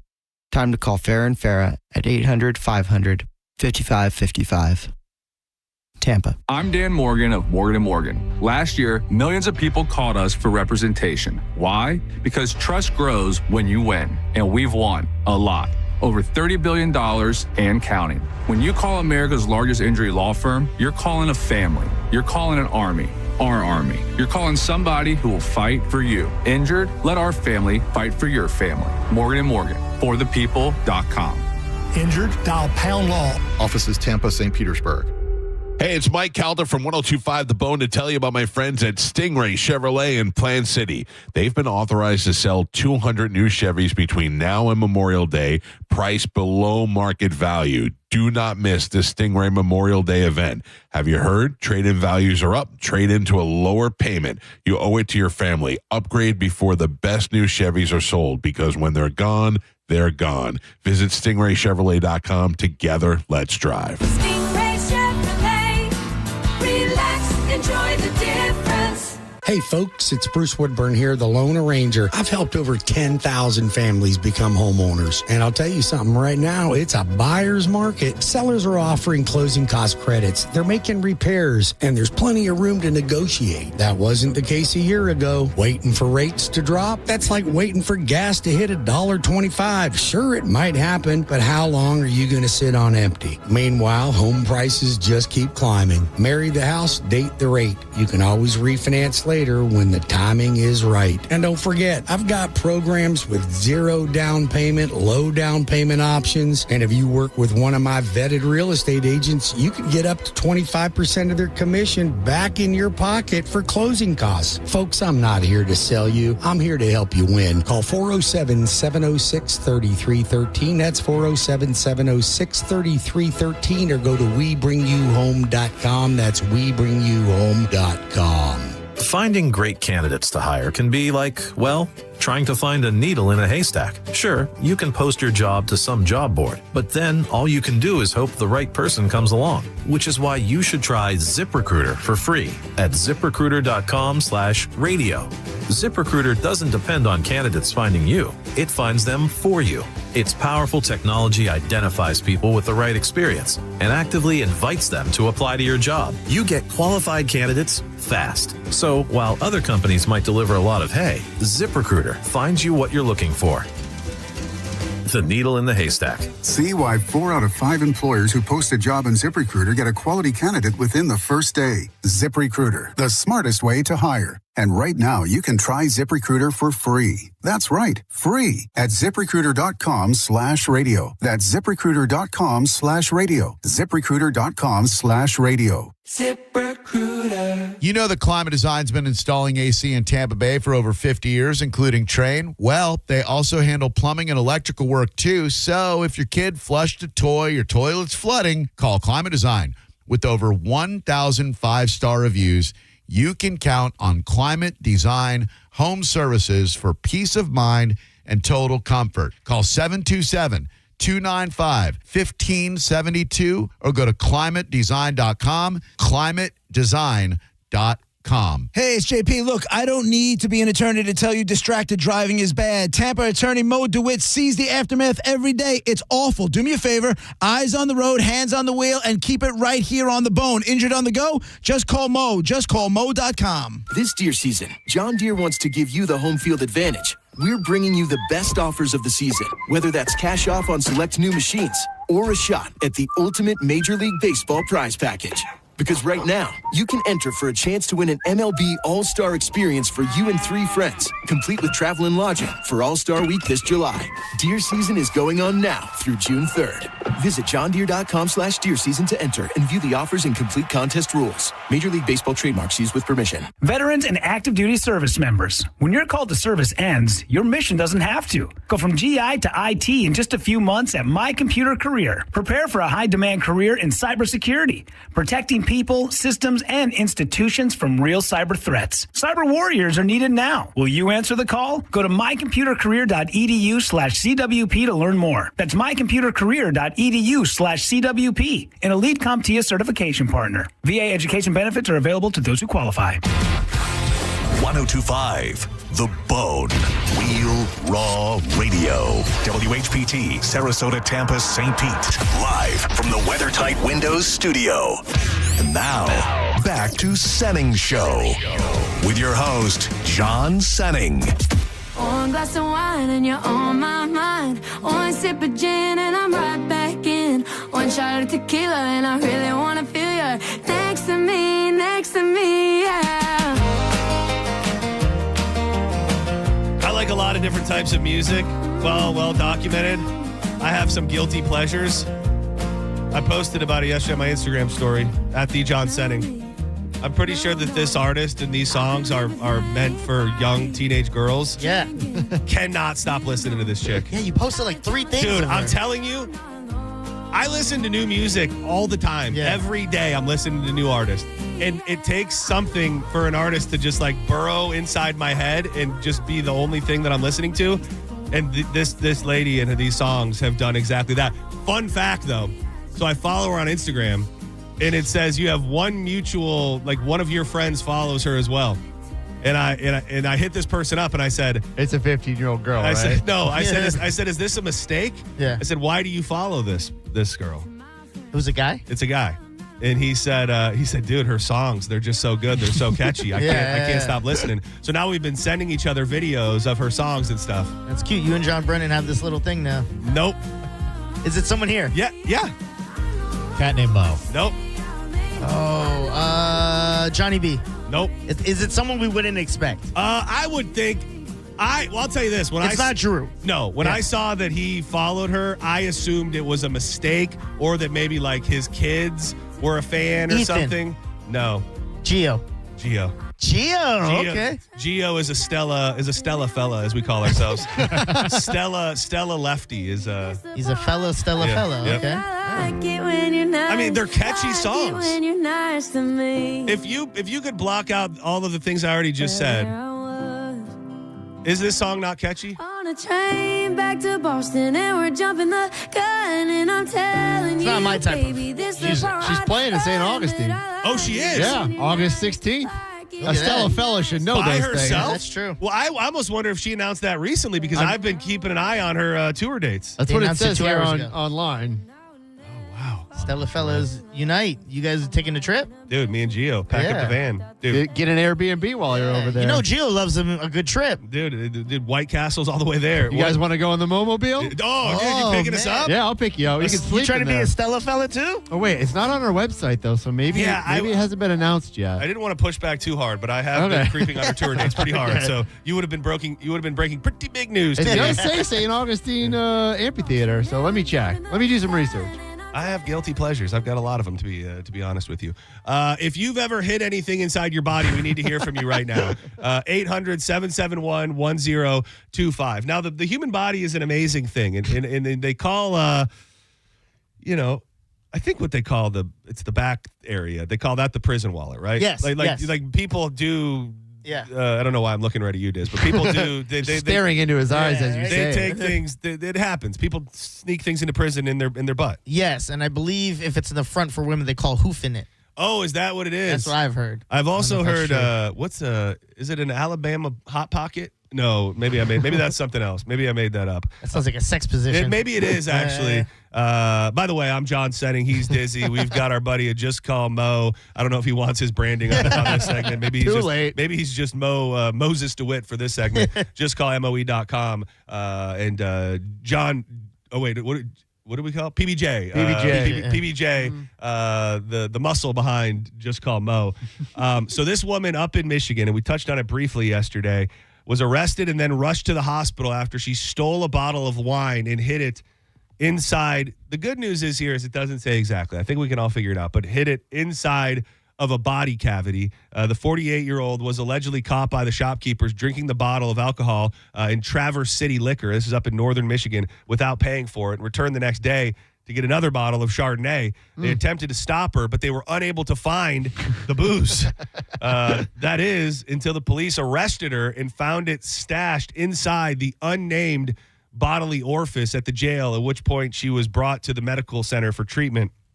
She'd been charged with 2 counts of retail fraud, 1 count of smuggling and trespassing. It made me think of the Euphoria, all those Euphoria scenes that everybody was so mad about. They're muling the drugs, the cocaine, drugs, which like the top 3 reasons you've got to hide something inside your body. Muling drugs, like you're hiding drugs inside, sneaking something in prison. Yeah. And then this is kind of goes hand in hand, and I don't know how you can do it very quickly, but like if you get pulled over, hiding evidence. like then you try to hide it. Yeah. But I just don't know how quickly you'd be able to do that, or how effectively you'd be able to do it. I mean, I've had to in the day. The statute of limitations is up. Everything. No. I've Maybe you should ask your legal counsel about this first. No, I've in a rush in my younger days. Everything's fine. Had to eat things. Oh, okay. Like that. I've had to eat a thing or two when you panic, and then everything ends up being fine. Putting it somewhere else is a whole other deal. Again, Chris Stapleton tickets, Dave Matthews Band tickets. If you did hide something in your body and it's a good story, you could be a winner. 800-771-1025. Senning Show, you're live on the air. What's going on, John? What's up, Dizzy? It's Craig. What up, Craig? How are you today, buddy? What's up, dog? Good, man. Good. Just working. Nice. You ever hit anything inside your body? No shame. I have. I got arrested. I thought I was going to get arrested. I got pulled over, and I put an 8-ball in my mouth to swallow it, but the bag broke. No. Okay. Yeah, and within seconds, my throat started to swell up, and I died. It was what brought me back to think about Pat Maroon, thinking about what happens after death. So as the cops pulling me over and my throat's swelling up, I can see the red and blue lights, and they're like tripping me out because I started to black out. And then I just seen like picture frames from big picture frames, and it just getting smaller, smaller, and smaller of like my whole life, like family members. So let me, if I may, to take you back in the story. So you're driving, and then you get pulled over, and you have cocaine on your person, and you thought, I have to swallow this. This is the only way. Yeah, that's like the first thing I had. So then, did this happen like immediately before the police even got to your car? You were dead, or do you even know what happened? No, the police officer came over and told me that I had a broken tail light. And as it's doing its thing and my throat's swelling up, he's like, I need your license and registration and all that. So I'm starting to like panic, but I give him my stuff. And then he's like, I'll be right back. I'm going to go, run your tag and run your information. And that's when it happened. And it was like quick. So then, like I said, picture frames of my whole life, boom, boom, boom, boom. And then I went to the smallest one. It was blackout. And then I was a little kid with my sister, and we were playing hide and go seek. And my mom passed away when I was 16 from cancer. And all of a sudden, my mom's like, I found you guys, opened up the closet door, and then, boom, I came back to life. Oh, my God. And the cop comes up to me, and he's like, listen, son, he's like, here's a warning. He's like, get back home. Wait, no. Here's a warning. What's up with your neck? Dude, wait. You're telling me, are you telling me that the cops didn't know that you died while they were running your information? I had a friend with me, and I told him, I was like, dude, I think you should call the ambulance because I'm dying. And my friend's name's Steve. He's like, oh, did he say something? Oh, what did he say? We want to repeat it on an S. Was it an S? Was it an F? F. Oh, he did. Yeah. Hey, I'm gonna give you something. Just hang tight, okay? Jeez. I was listening intently. You were so intense. I was listening. I missed the curse. I didn't know. Yeah, I didn't know. I would imagine it's dude. What a. That's so funny because as he was saying it, I was gonna make a joke about like, what if he just was giving you a warning? He did, and he did. Yeah, he's like, all right, big guy, have a good night. Sorry for the trouble. Man, can to steer to that the urban legend about like tail lights, or not even tail lights, the license plate lights? Oh, I hate. Can they pull you over for that? I think they can. I think the statute does allow for that. It is. We often hear, You know it is. You know how it is. Yes, I've been called. They be getting my brothers with the taillights. Not so much, if you know what I'm saying, John. I've never been pulled over for it. It's light in y'all's car, if you know what I mean. Exactly. Dude, I actually just put electrical tape over my plates, and I've never been Bring stopped. it on. Senning Show, you're live on the air. Who's this? Hey, this is Dan. How you guys doing? We're doing pretty good. What's up with you today, buddy? Not much. Just on the road working. I did have a funny story for you, actually. I'm ready. Don't care. Did you put something inside yourself? I was riding around. It was on a weekend, and I was with my buddy, a couple buddies of mine, and my buddy had an 8-ball on him. So we get pulled over, I guess, at the time. So we get stopped, and he's got an 8-ball in his pocket, and I want to say that it was double bagged. So I want to say it saved his life, technically. He had to stick it up his, you know what? Wait. He did that. How quickly did he do that? So we're going down the highway, and he sees the red lights. We all kind of go into a panic frenzy because the vehicle smells like marijuana. So we figured, if we're going to get pulled over, we're definitely going to get searched. So he starts fiddling around in the back seat, and I already know what he's up to back there. Dude, you have to have done that before, right? Yeah. Like most people, I think, like the last guy, your first thought is, I'm going to swallow this, I think. Yeah. To be like, going up my butt, and for that to be this for later. There's only so many options. Yeah, there is. Which side? For that to be the first, it just makes me feel like he's done that before. Right. I agree. So he was fiddling in his pants in the back seat. Oh, man. So I'm assuming he's either sticking it up. Okay, somewhere. Or that he's just tucking it under the ball. Hiding it, yes. But we get stopped. The cop, he does his thing with my friend, and he ends up leaving, not searching our vehicle, didn't say anything about the marijuana. And so we got away with it. And I think he had to scuff it out later that night, which we all ended up doing. Oh, you all ended up enjoying the product later on, allegedly. Yes. Oh, yeah, you sound like a guy who would still do the drugs. Jeez, man. Dude, I didn't realize the phoner actually was. How many people have carried something in their body when they didn't really need to? Yeah. Like, so far, we're 2 for 2. These guys were not even going to be in trouble at all. And they totally had to violate themselves to figure it out. Hiding illicit items, and specifically in the back area, that is called keistering or body packing. And for those that are going to try it, extremely dangerous and highly ineffective. It poses severe physical health risk and offers no legal protection, as modern security can easily detect concealed items. So you might think you're getting away with it, and then you get to the jail, and they're like, we found it anyway. How big was that bottle of wine that woman was stealing? That is... That really, let's not bury the lead here, John. You're absolutely correct. Is that they show a regular bottle of wine, which first of all, how you get it there, and then how you keep it there. Yeah. Like it's this woman clearly doing her Kegels, because she the fact that could be secured and not found for a period of time. It could be like one with the handle on it too that you get at Publix. That Like giant one. the what is it, Rossi? Like Carlo Rossi or Uh-huh. wher, the big jug. If you're stealing wine, why not steal the big one? Oh no, it was actually a box of wine. Man, full phone lines. These sick people, dude. They're like, I'm a cokehead too. Yeah. I would love something that wasn't Coke. Maybe they have a good chicken parm recommendation too. Red stuff a chicken parm. The cross section of I stuff things inside myself and I have a chicken parm recommendation. Mo DeWitt, he's sitting right here. He's very. What are you trying to say? Senning Show, you're live on the air. Who's this? Hey, this is Mike. Sorry, mine's about the white stuff too. Okay, all right. Well, just hold on. Hold on. He's apologizing. Yeah. I'm sorry. I'm so sorry. I mean, the thing is that out of the things you would feel like you needed to do something so drastic, like that's near the top. What do you want these people to say? Because if it's like weed, I'm throwing it out the window. What the hell? I'm not pocketing in that. What I'm really looking for is a foreign object. Okay. And I don't know why you would even have to do that, but I'm looking for... Like, I want to hear, like, I put a golf ball. Why? Just because? Just for fun. Yeah. Senning Show, you're live on the air. Who's this? Hey, it's CJ. What's going on, boys? Hey, what's Dude. He sounds like he puts some weird crazy. He has it right now. How much coke did you put in your butt? Hey, cocaine's a hell of a drug. Yeah. Why? Anyways, man, why did you have to hide it in there? I didn't have to hide it, man. But I remember one time, it was probably, I guess, 15 years ago, coming from the Ritz in Ybor.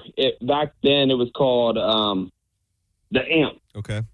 And I was coming off of 275 to the Suncoast. Okay. Hey, you're driving. Details. Yes, I was driving under the influence, hauling ass, man, and they cut me off. They pulled me over, and then me and my boys, he said, they let us go. What a great story! Thanks for calling. Is that it? Is that the whole story? No, it's not the whole story, man. But no, they pulled us over. They're like, "Have you guys been drinking?" No, we were on cocaine. Did you hide something inside your body? Yeah, what'd you stuff in there? Did you stuff something in your body? I did not. Okay, no further questions. Why you call it? No further questions. Thank you for your time. Thank Had you. one job here. Yeah. Senning Show, you're live. You're live. Hey, Senning, it's Ricky. Hey, Ricky, what's up, buddy?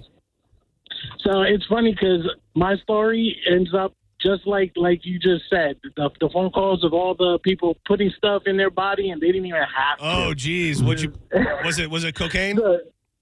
No. It was MDMA, and it was like 15 years ago. Nice. And honestly, we got pulled over. We started bugging. We put it away. We started bugging, jumped out the car. Cop was totally about to arrest us, and a lady gets hit by a bus. Like right there or just somewhere else? Right there in front of us. Lady gets hit by a bus. Cop runs over to her and yells at us, tells us, "Don't jump out of a car. Next time a cop comes at you, don't jump out of the car and just let us go. Damn, God was really looking out for you on that day, huh? That's a final destination. That woman had to die for you to live. Look at that. What a story. That is absolutely insane. Thank you. I mean, what else could it have been? I guess. I mean, I think what I really maybe was looking for was like a lady who was like needed to bring something to her man in prison, in jail. Yeah, like a file, like a Roku. Oh, yeah. Cell phone. Yeah, a sidekick is what I was looking for. Senning Show, you're live on the air. Last call. Hey, this is Dave. Hey, Dave, what's up, buddy? Hey, I grew up on the south side of Chicago, freezing cold in the winter. In high school, me and my buddies are getting hammered. We got pulled over, had 2 fat joints. Didn't know what to do. I stuffed one up in each nostril of my nose. Oh, that's inventive. Gave the cop my license. He came back. I'm in some kind of pain there, you know. So he comes back and then he goes, "Okay, get out of here." Like he wouldn't even know if I'd have had it in a center console or anything. I just panicked and stuffed each doobie up in my nose. My buddies wouldn't smoke it with me, so I smoked them both myself. Wow, you got him out. You got him out safely, though. Must be some small doobies. I loved it. Yeah, I was gonna say you wouldn't the dizzy type supposedly that I read about. Yeah, those aren't going up your nose for sure. Wow, guys, I'm sorry you had to be subjected to that. It wasn't as bad as I thought it would be. All Actually. right, good. That all makes, dudes too. All dudes that called in. All dudes, all coke. I gotta That's the say, Thursday here. You know, that's what we do. We're about our bros and our holes. That's what we. Do not go anywhere. When we come back, something very, very exciting. Our guy Dylan Catrone. This is the young man from Bradenton who was bussing tables. He put up a cover video of him doing Zach Bryan on TikTok, became viral, and next thing you know, every record company in the country was giving him a call. He's now blown up. He's on tour. It's been announced that he's going to be a part of the Next Big Thing Festival at the Baycare Sound, and he's also got a brand new single that comes out tomorrow, and they're going to let us play it next. Don't go anywhere. Our guy, Dylan Catrone, coming up on Senning Show. Mo, John, pleasure spending time with you today. Thank you. Go eat all the chicken parm for all of us. I look forward to seeing your reviews. And again, John said it was okay. Keep your July open. We are trying, and hopefully will be a reality, the Just Call Mo Grand Prix. Save all of the dates, all 31 of them if you can. Be a hell of a time. You guys are the best. Thank you. Do not go anywhere. More Senning Show headed your way momentarily. HawkinsServiceCO.com. It's tough when you own a home and you got to find a bunch of different people to do a bunch of different work inside your house. It's stressful, downright anxiety-inducing. But not when you go with Hawkins, because plumbing, HVAC, pool repair, electrical, all of it. One call, you're going to get technicians that you can trust that have rigorous background checks. They have guarantees that they stand by. And if you're a Bone listener, 10% off just for letting them know. And you can even book online. So go now, HawkinsServiceCO.com. By the way, Gio texted me, road trip to St. Augustine on the way. You're listening to Senning Show on 102.5 The Bone.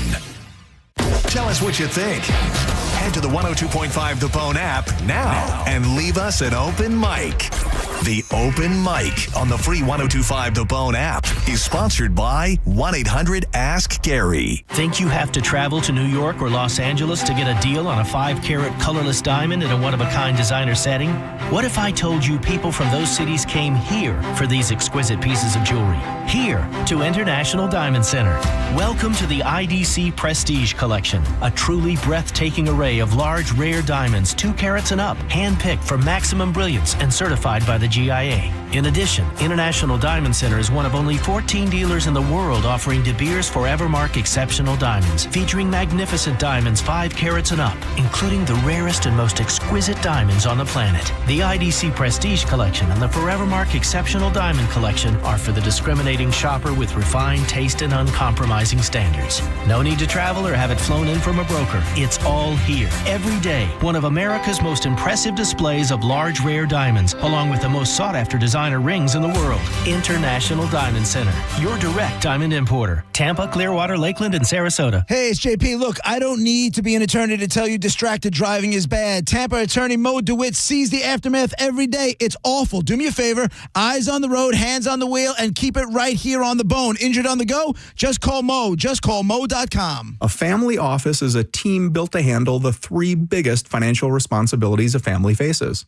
wealth management, tax strategy, and estate planning. Most firms only manage your investments and refer the rest out, hoping everyone stays aligned. At Trajan, we built something different. Your wealth, tax planning, and estate planning are handled together inside one firm under one roof. There's no guessing whether your CPA, advisor, and estate attorney are truly in sync, because our team works together every day on your behalf. When your financial life becomes more complex, your advice should become more coordinated, not more fragmented. One plan, one trusted team. Call Trajan today, 855-TRAJAN-1. That's 855-TRAJAN-1. Trajan Wealth, an SEC-registered investment advisor. Additional services through Trajan Estate and Trajan Tax. Additional disclosures and accreditation at TrajanWealth.com. Oh, hey there, bud. It's me, Dizzy, fresh from Canada, eh? And while I was up in what we like to call the Great White North, I couldn't wait to get back to my Kava Social Club, eh? At Kava Social Club, they're serving up that smooth, earthy kava straight from the islands, eh? And let me tell you, bud, it hits softer than fresh powder on a Sunday skate. They're located at 540 13th Street West in Bradenton. Just a quick slap shot over that skyway, eh?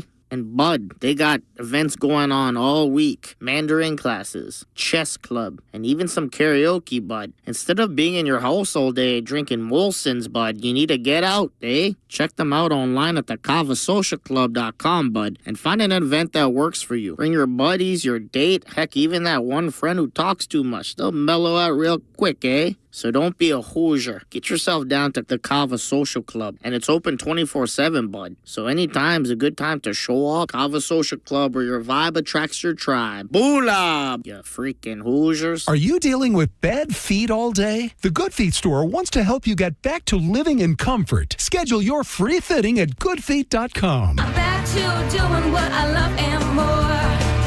Thanks to the Good Feet store. When you're hiring, have you ever felt like you're missing out on meeting truly great candidates for your roles? It seems impossible to find them, but they have to be out there somewhere, right? Well, they're not hard to find when you know where to go, and that place is ZipRecruiter. And right now, you can try ZipRecruiter for free at ZipRecruiter.com/radio.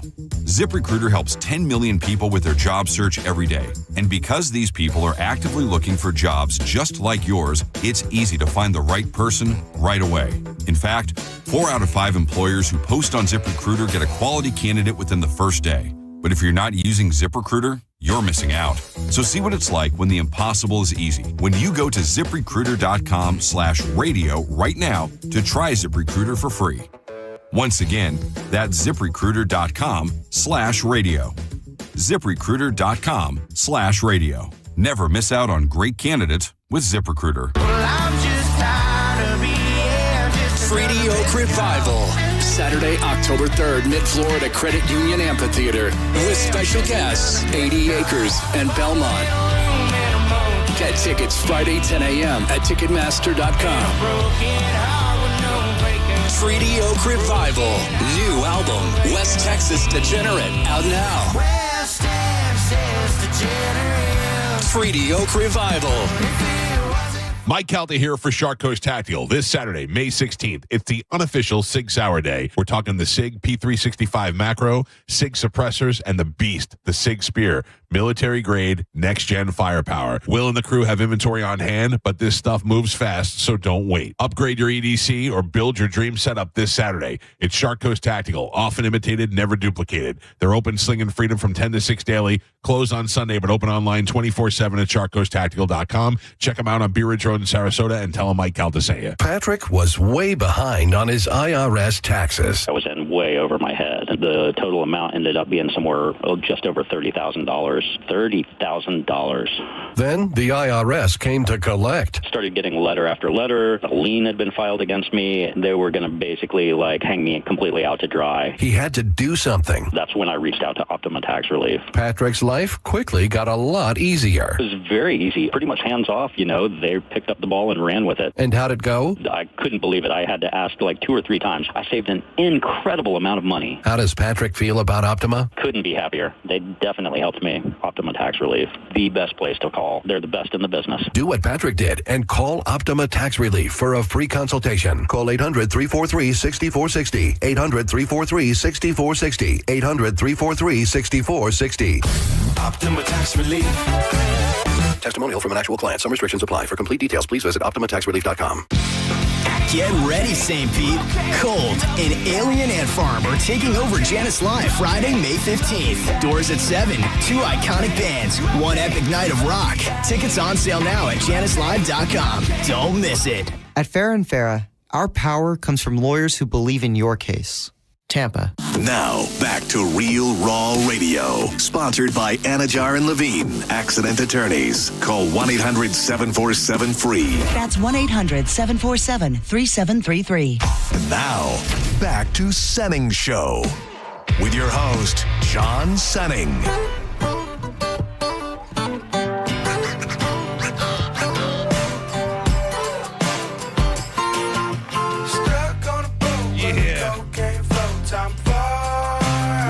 To Senning Show. Damn fine Thursday, if I may say so myself. I am John Senning. He is Dizzy. Get involved in the show, 800-771-1025. Hit us up on social media at The John Senning, at Dizzy for Mayor. And you can watch the program on YouTube, 1025 The Bone. Shout out to everybody who's in there and is every day. The newbies, the OGs, and everybody in between. It has been an absolute pleasure to watch our next guest just blow up before our very eyes. If he ends up as famous as I think he's going to be, they might just make a movie about him one day. From bussing tables to a badass superstar that's touring the country right now. He's going to be a part of Next Big Thing Legends, Friday, September 4th at the Baycare Sound. Tickets go on sale tomorrow. We're going to debut his brand new single momentarily. But joining us on the phone from the West Coast, Dylan Catrone is on the bone. What's up, dude? What up? How you doing, man? I'm chilling. I'm out in L.A. making some music. So are you? I wanted to just check and see. Is the Surfer Girl run that you is that over for now? Surfer Girl run had just finished. It was the thickest tour ever. It was my first national tour, but Carter's the man. The whole squad was great. It was like a road trip, but we got to play shows every night. It was dope. I say it was pretty cool following you on social media and seeing you in all these beautiful locations and the shows that you played. And Surfer Girl is super legit. I think Carter and that group, and he kind of has like a newer band. And the last time that I saw them, they absolutely blew my mind. I felt like it was a perfect fit for you guys to go out together. Dude, they're pros. They're the best. Are you? I mean, just by the tone alone, it feels like it's nothing but good things. But were there any lessons learned on the road? Did you realize got to do more of that? Got to do a little less of that? Because I think I saw. Did you do all of these acoustic? Just you? I did the whole thing acoustic. Yeah. Oh, wow. I think it wasn't lessons learned. It was more like I just learned. I did a small headline tour last year. And that was full band, not full band, but I had a guitarist and a drummer. This being full acoustic was honestly super helpful for me because it just I don't know. I feel like if I'm able to do that and hone in on my craft and practice every night, my confidence level is through the roof right now. I'm just up there as if I'm performing now, as if I'm just sitting in my room now when I'm on stage. There's no nerves. I'm just pure excited. And I don't know, it was cool. I wrote all my songs acoustic, so it was a cool way to introduce myself. I felt vulnerable, and I'm meeting a lot of his fans for the first time. People are meeting me for the first time. It's cool. It was great. That's got to be a cool feeling, and I don't think we've talked to you since Rise Up. And it's kind of the same vibe there where you look around, and I think I mentioned it to you even before you played it, where you can look around, and I'm sure you see it in the faces of people where they're probably there. A bunch of them are there to see Surfer Girl, and they get there early, and they're like a couple songs in, damn, who is this guy? And to watch people discover you in real time is got to be a hell of a feeling, man. That was the coolest thing ever. I mean, like, I don't know. In real time, I'm able to see people connect with my music, and there's not. I mean, that's why I do it. You know. Sick.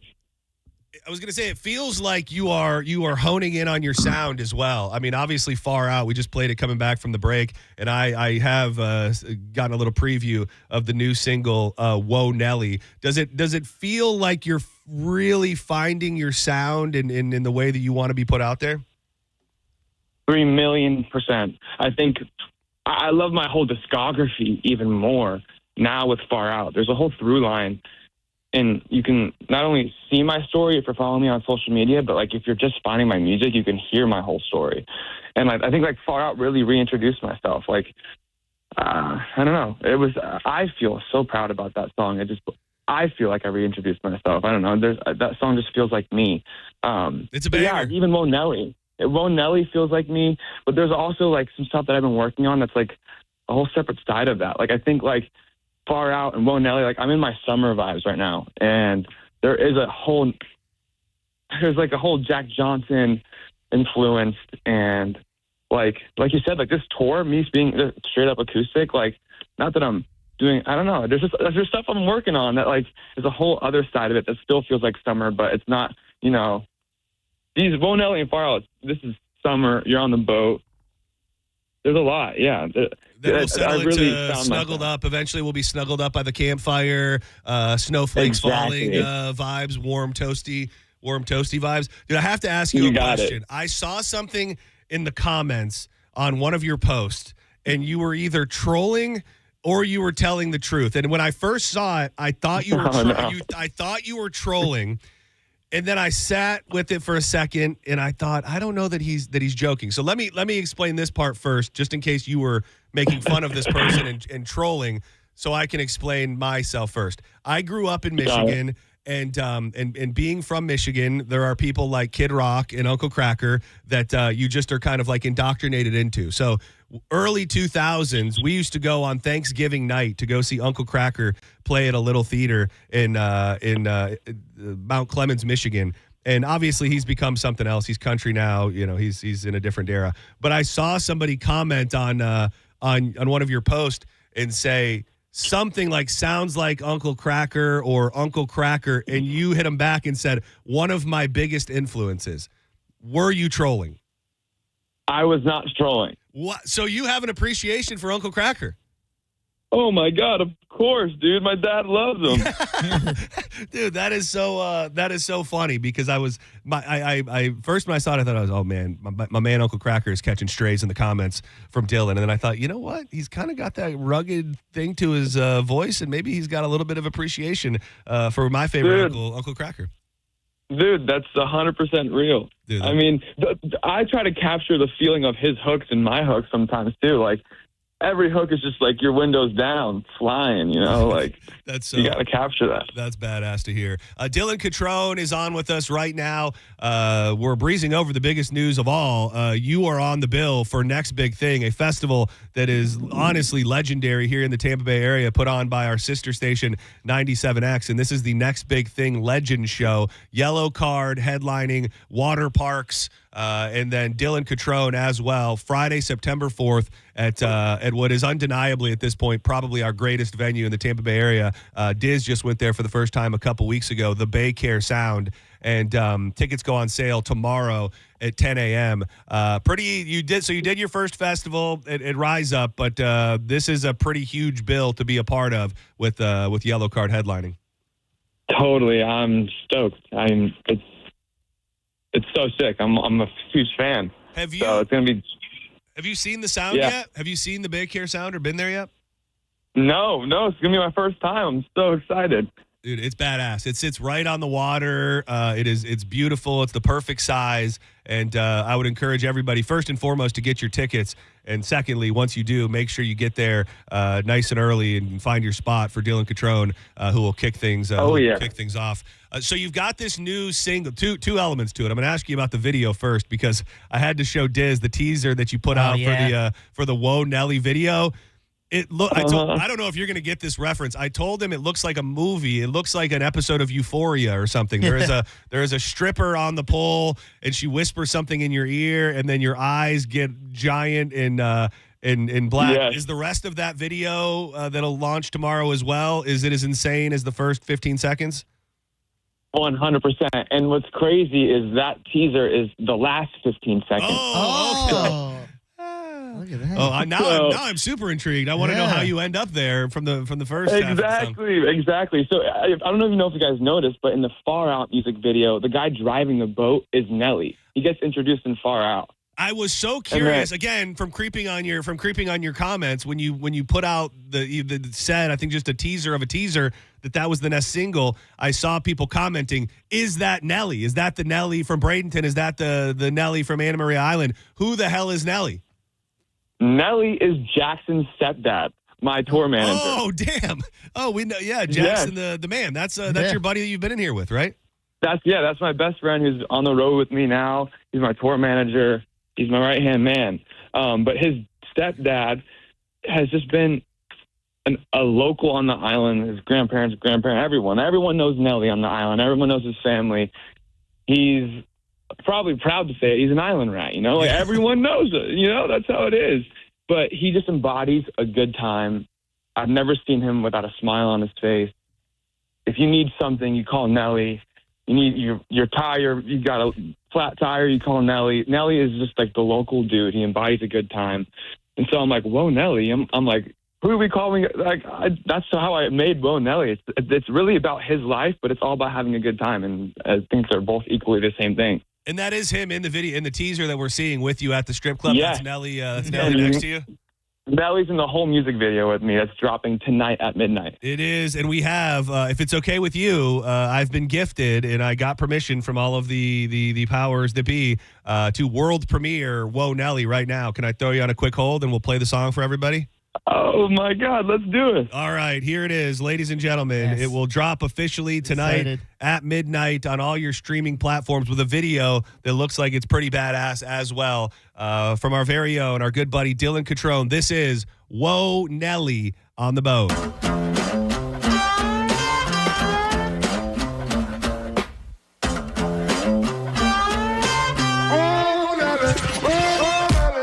I know a guy down in AMI, not one problem on his mind. He got a burnt back and a big old smile. If you say hi, you gonna stay a while.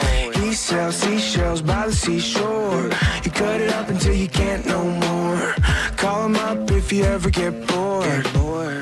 He said, we gon' have a good time. This cup will never run dry. I got a lifetime supply. Just holler out, whoa, now. Weed, drugs, guns, and supply. I got the girls on the line. You want a hell of a time.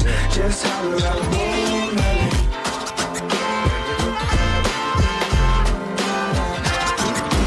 Whoa, Nelly, whoa, Nelly. Bring the boat back, fill my belly. Roll the dope, that peanut butter jelly. He sells seashells by the seashore. You cut it up until you can't no more. And if the cops come knocking at the door, don't worry, he'll tell them we gon' have a good time. This cup will never run dry. I got a lifetime supply. Just holler out, whoa, Nelly. Weed, drugs, guns, and supply. I got the girls on the line. You want a hell of a time. Just holler out, whoa, Nelly. Whoa, Nelly. Whoa, Nelly. Whoa, Nelly. Whoa, Nelly. Whoa, Nelly.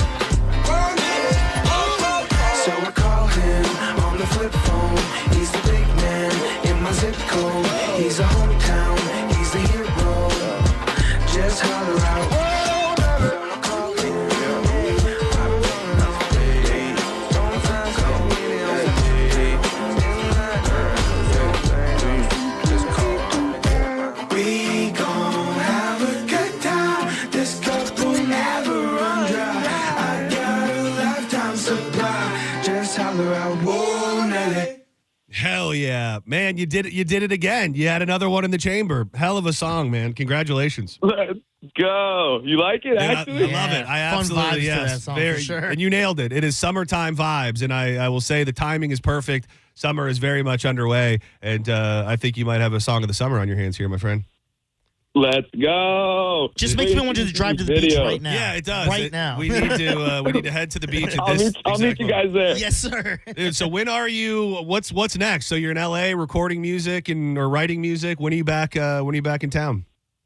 I'm in LA until the end of this month. I'll be back in town for a little bit, reload, recoup, exist, and then I'm back on the road. Honestly, I'm playing at the Fire Charity Fishing Tournament, so that's local. I'll be home playing a show there, and then I'm back on the road with the Wheelan Brothers. Wheelan Brothers, yeah, those guys are really, really cool. I've been listening to a bunch of their stuff, and they've got a very unique vibe as well. It's almost like a reggae, little bit of country, Jack Johnson vibe to them as well. So I think that's another perfect matchup to go out on the road with. And again, Dylan Catrone will be a part of Next Big Thing Legends Friday, September 4th, the Baycare Sound. You can get your tickets tomorrow starting at 10 a.m. Are you being a good boy on the road? Are you being a good boy? I know that we talked about in the past, you're like, I want to, make sure I'm making good choices. Have you gotten a little after it out there, or are you keeping it clean?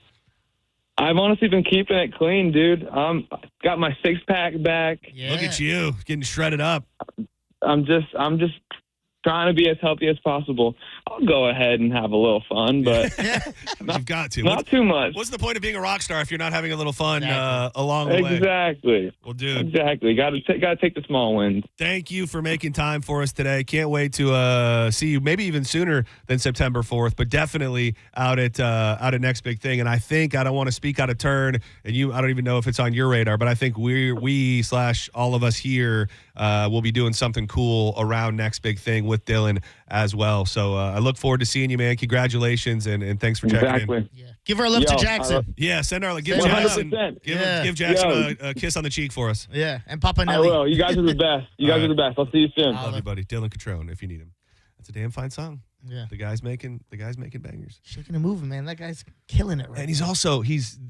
And I think now there's like a two-headed situation when it comes to music where you can write the best music all day long, but the social media part of it is also a big part of it. Yes. Like there are people somewhere writing songs that could be the biggest song on planet Earth, but they're not on social media and people aren't hearing it or seeing them. He's got the best of both worlds where he's writing and making great music, and he's also beloved and viral on social media. Yeah, the social media is free brand advertisement. You got to get good with that if you want to take off, man. And I think, yeah, he's on the opening. He's an opener at Next Big Thing, but I would say catching him early in the day and opening up on lineups is probably not going to last very long. So go see him early on the bill for Next Big Thing. You can get your tickets tomorrow. Yellow Card is headlining. All right, let's step aside for a moment. When we come back, more excitement.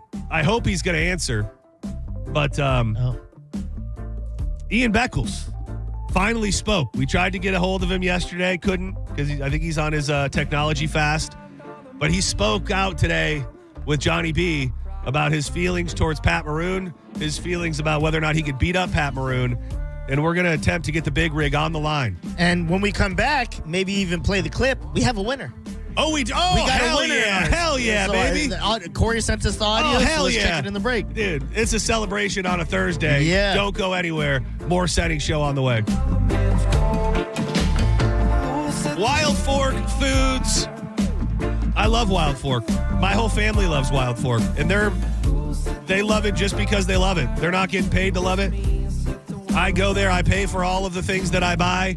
It is the best meat at the most unbelievable prices with the largest variety you're going to find. If you're looking for those traditional staples to feed your family during the week, one of the best kept secrets, and it's not really a secret because I try to tell you every week, the prices are unbelievable. When it comes to the variety, over 450 options, including great seafood. I love the Chilean sea bass, the sockeye salmon, the smoked salmon, the crab legs are great, and they got all the accoutrements to go right along with it. You can get it delivered right to your front door. Hit them up today or go shopping. You might want to do that to start because it can be overwhelming. So get in the store. South Tampa, West Chase, and St. Petersburg. Always online at wildforkfoods.com. Who set the world on fire?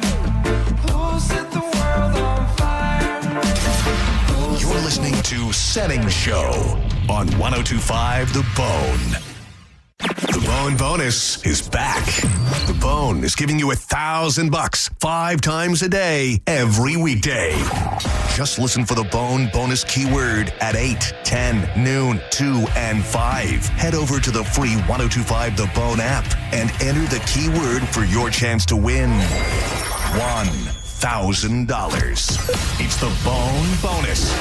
Presented to you by Farah & Farah, Tampa's accident attorneys. FarahandFarah.com. The Bone Bonus is back.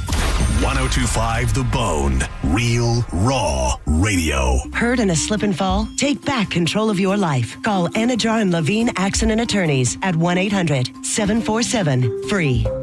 EVs and hybrids are taking over again, and Ken Ganley Kia has more than any Kia dealer in Tampa, with over 150 in stock. That means more options and savings for you. Lease a 2026 Kia EV9 starting at $269 per month, or get up to $5,000 off a 2026 Sportage Hybrid EX. Drive with confidence, backed by Kia's 10-year, 100,000-mile limited battery warranty.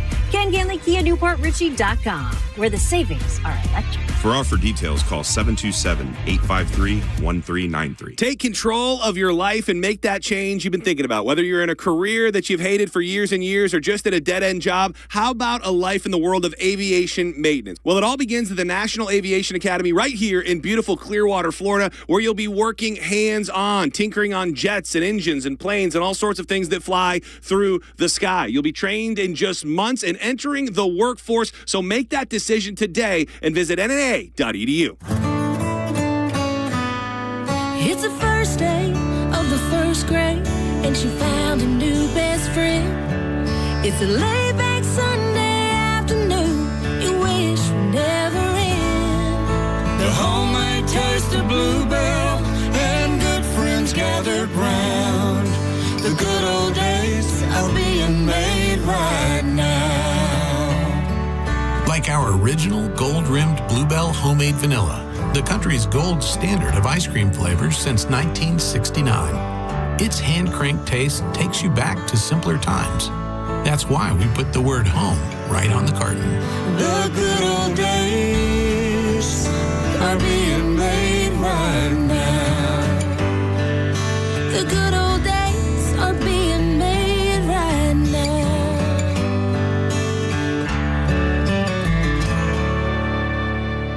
Turn up the temperature at the Gold Club, where Tampa Bay comes to play. Enjoy the hottest lineup, the boldest atmosphere, plus prime rib every Wednesday, and the hottest lunch specials daily from noon to 3. More VIP, more stages, more champagne. Visit 6222 East Adamo Drive or TampaGoldClub.com. Hey, fellas. It's JoJo here, a.k.a. Judge Juicy. We need to talk about something serious for a second. Your penis. If you're suffering from erectile dysfunction or PE, so is your partner. Most importantly, you don't have to live with it, because at Prestige Men's Medical Center, they restore men's sex lives. Even when Viagra and Cialis don't work, their painless breakthrough treatments eliminate ED and PE regardless of your age or your medical history. 98% of patients see instant results right there in the office before you even leave. Men, you can now last longer. And the best part of Prestige Men's Medical Center, your consultation and first treatment are free. Qualified patients even get their testosterone check for free. Do yourself the favor and call today. 813-288-2202. Get your confidence back. Get back to your old self. So book your free first treatment today. 813-288-2202. Or go to prestigemensmedical.com. And that's my final ruling. Hi, I'm attorney Fran Hosh. Being involved in a car or motorcycle accident can be stressful. I've dedicated my career to helping accident victims and their loved ones. If you need an attorney you can trust, give me a call today at 866-LAW-FRAN. We will give you a free case evaluation and won't charge you any fees unless you recover money. Give me a call today at 866-LAW-FRAN, 866-LAW-FRAN, or visit me online at lawfran.com. Main office, Palm Harbor. Hey, y'all, it's Bruce Woodburn, the Loan Arranger. Look, if you've been juggling high interest rate credit cards, personal loans, and just trying to make it to payday, you're not alone. loan. But here's the truth. If you own a home, you may be sitting on the solution. A cash-out refinance could help you roll all that debt into one simple payment. No more 22% credit cards. No more minimum payments that never seem to move the needle. Just one monthly mortgage payment and a lot of peace of mind. Hey, I'll run the numbers for you. If it doesn't make sense, I'll tell you straight. No pressure, no sales pitch, just honest advice from the guy that's been helping folks just like you for over 30 years. Call 407-706-3313. That's 407-706-3313. Or go to WeBringYouHome.com. That's WeBringYouHome.com. Call now. Start saving. Come on, man. John Senning here. Look, I don't need to be an attorney to tell you distracted driving is bad. And Tampa attorney Mo DeWitt sees the aftermath every day, and it's awful. Do me a favor. Eyes on the road, hands on the wheel, and keep it right here on 102.5 The Bone. If you're injured on the go, just call Mo. Just call MOE.com. This hour of Senning Show sponsored by Trajan Wealth. Retirement planning built on trust. 102.5 The Bone. Real Raw Radio. WHPT, Sarasota, Tampa, St. Pete. Live from the WeatherTight Windows studio. And now, back to Senning Show. It's time for John's Joint with your host, John Senning. Whoa.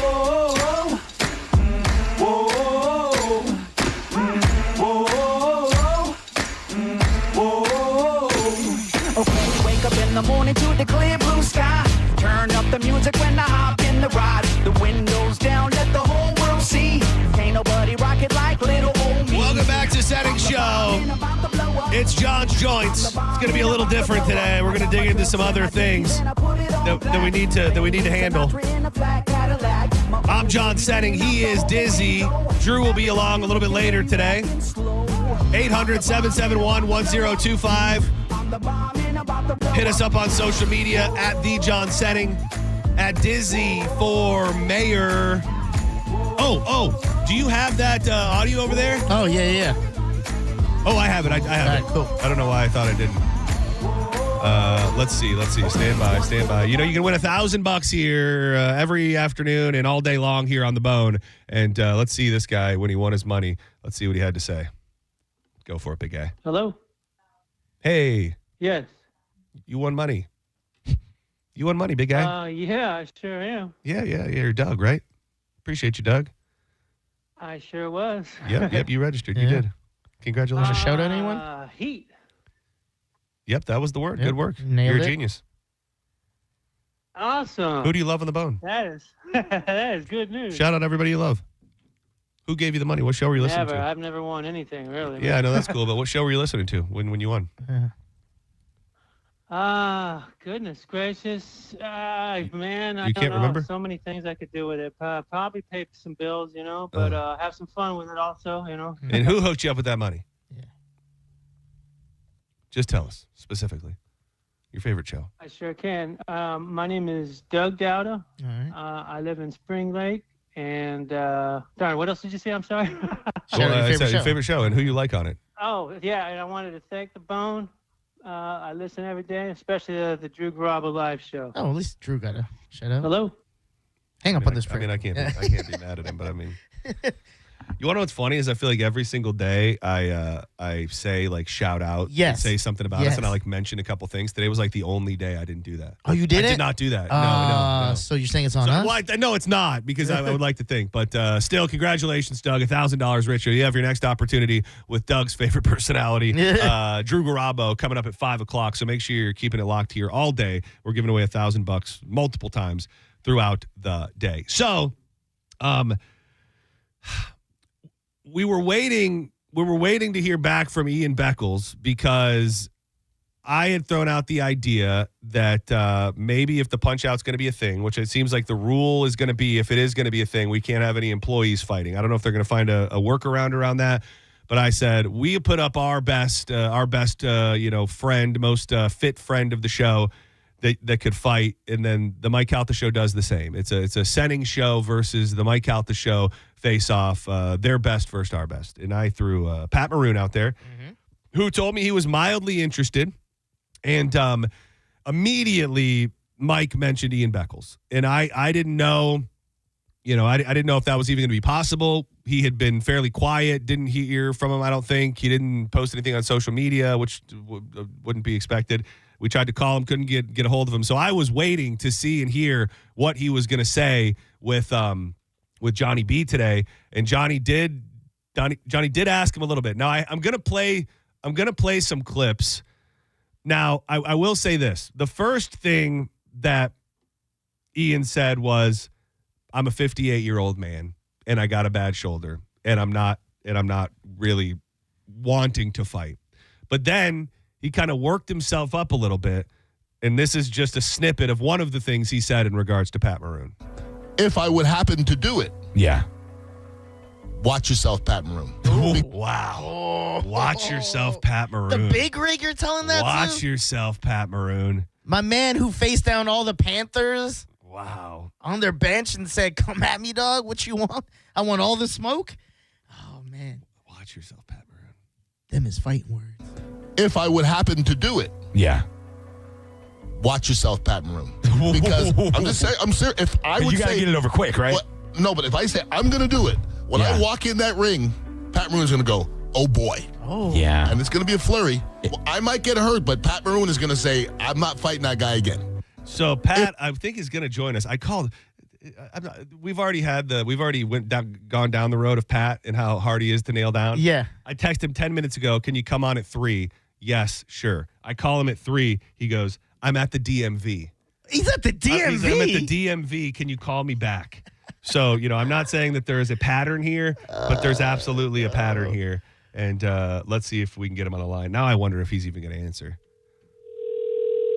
I really want to play this clip. I thought he heard the whole clip and stuff. Yeah. He probably did. No, I'm saying I thought he was on hold.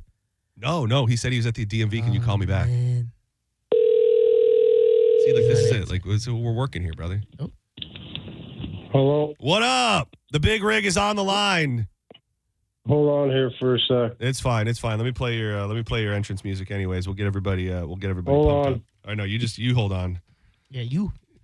Yeah. Just watch yourself, Pat. Yeah, do your thing. Everything's fine. The one and only Pat All Maroon.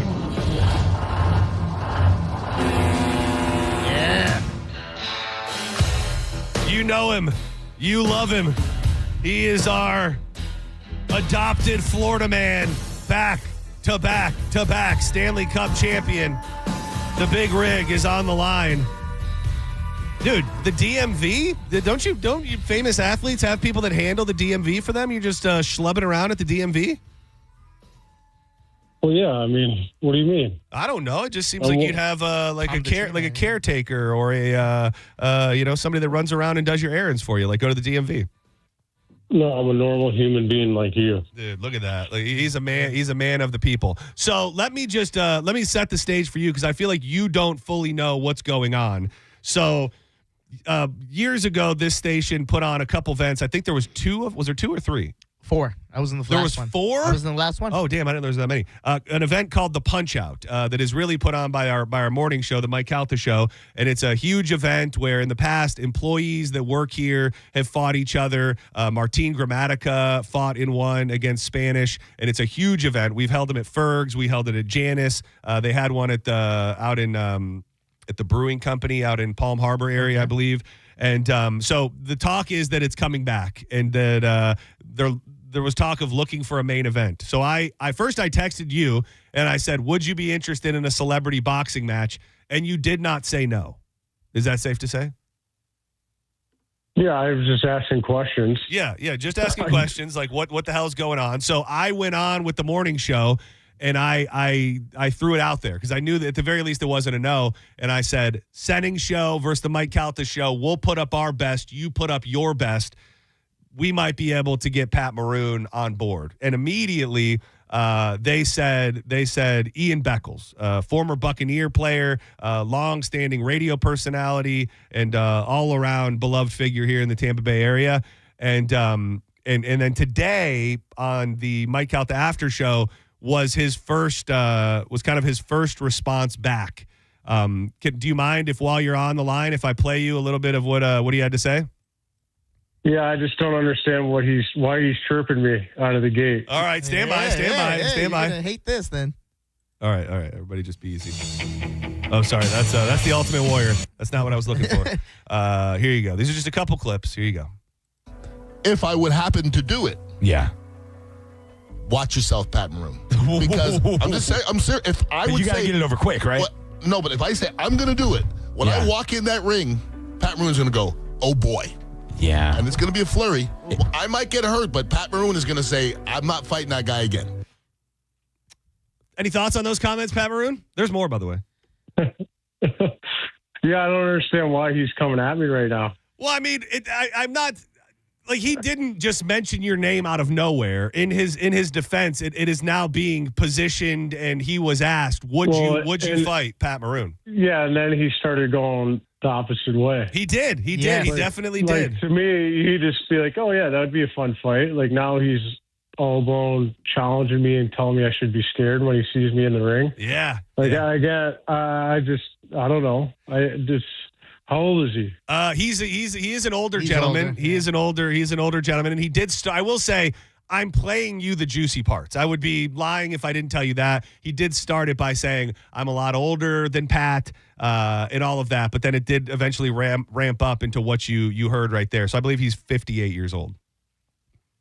Okay.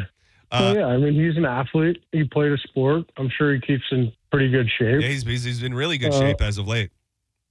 Yeah. So what's the other clip? What do you got? All right, here you go. And I haven't totally vetted this, but I heard it myself, and I'll be curious on your comments. They can't fight football players, though. They never could. I can say that with a straight face. I grew up with hockey players and football players. The only hockey players that could beat up football players also played football. If you're just a hockey player, you're not beating up a football player. Ooh. Not in my world. Stop. Ooh. What do you think about that, Pat? Whoa! Yeah, you're fine. I'm not too concerned about that. If he's talking about like street fight, by all means. So this would be, if this did happen, it would be in a ring with boxing gloves, with headgear on. Yeah, but what is he saying? Like football players can never beat up hockey players? Like tell him to get on skates. I believe that is what he is. What he is saying. Okay. So you probably can't even skate. Half the football players can't even skate, and one, they've never gotten a hockey fight before. All they do is scrums and face wash. So by all means, they can do whatever they want. I've never seen a football fight in my life. That is true. It's a little more embedded in the game. It's much more embedded in the game of hockey than it is. You knock a guy out in hockey, you go in a timeout, you go back on the ice. Yeah, if you do that in football, you're suspended for the season. Yeah. Yeah. It's so to his point, I don't know if he's like saying like maybe a street fight. Maybe. Yeah. I mean, if you're fighting a lineman that's 6'6", 340 pounds, yeah, I mean, it's completely different. You know what I mean? Depending, but I also seen those guys get knocked out. Just because the big man is the big man doesn't mean he's tough. That's true. If I would happen to do it. Yeah. Watch yourself, Pat Maroon. That's hilarious. So what is your genuine level of interest? Because this is not by any means locked in, but I mean, is it something you would legitimately? And here's the tie-in. There would be a big sponsor with a big chunk of money, and whoever wins, that money would be donated to the charity of the winner's choice. That's the way. Well, one, I would have to find a fight camp because I would actually train for this. Oh, yeah. I got you on that. We know people. Yeah, yeah. We know people in MMA and all that. I used to take boxing lessons during the summer for my training, so I got to get back to that. And how many rounds are we doing, and what's it for, and the cause, and there's details that need to be worked out. Yeah. But at this point, is it safe to say it's not a no? I know you've got that craving for competition and physicality, Pat. This is a way for you to get all of that and more for a great cause. Yeah, for sure. And I think we'll see what happens. I mean, it's the guys that bark a lot, you know? Yeah. I'll just sit in the weeds and we'll see what happens. I haven't made my decision yet. I'm not going to say yes or no to it right now. This audio probably got you just a little step closer, though, I'd imagine, right? Just one step closer? I mean, Yeah, I mean, it depends on the situation. Like, when is it? The time and date? You got to give me more info. Yeah, and that will come. But you know, build it and they will come. So It was the unnecessary chirps that got him it going. really was. If I would happen to do it, Yeah. watch yourself, Pat Maroon. We get that on a shirt. I'm just saying. I'm serious. If I would You gotta say, get it over quick, right? No, but if I say I'm going to do it, when I walk in that ring, Pat Maroon's going to go, "Oh boy." So you've never I don't crossed. understand what he's. You've never crossed paths. I don't understand why he's. See, that's just an unnecessary dig, in my opinion, just to stir the pot. Listen, it is a radio show. Yeah.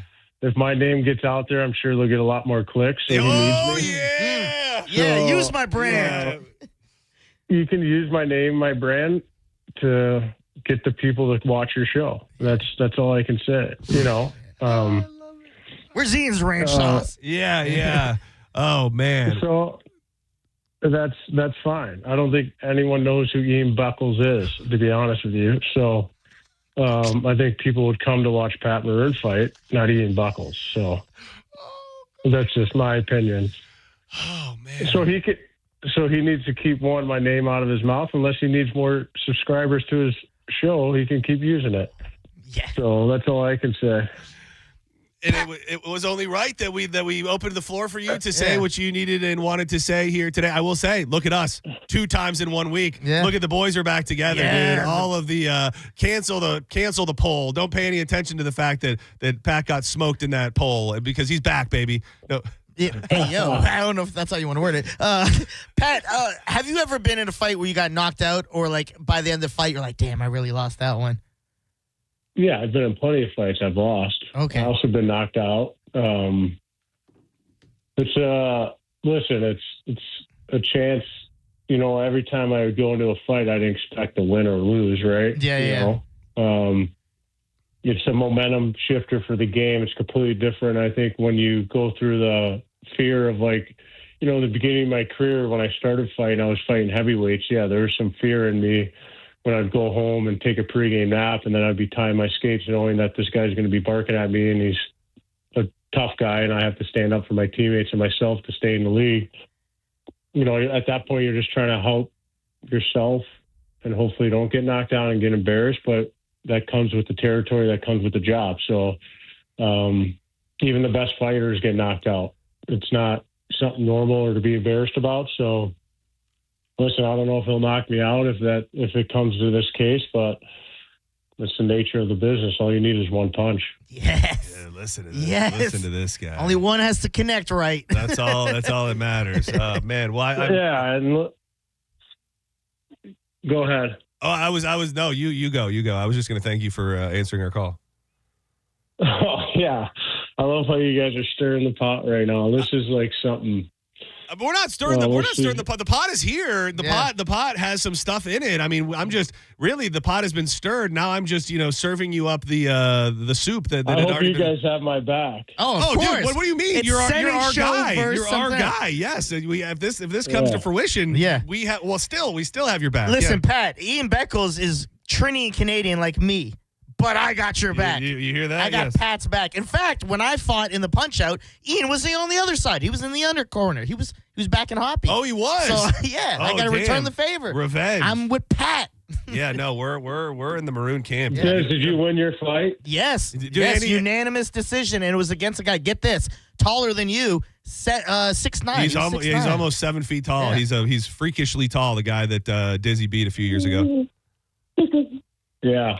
So yeah, I mean, listen, I'm sure he's in good shape, good fighter. I don't know if he fights at all, but I don't know the last time he was in a fight. He is believe it or not, he is a peaceful man for the most part. That clip may not lead you to believe that, but he's probably in the best shape that he's been in many, many years. Pat, have you fought anyone famous that wasn't a hockey player? Oh, that's a great question. Like out and about. I've never been in.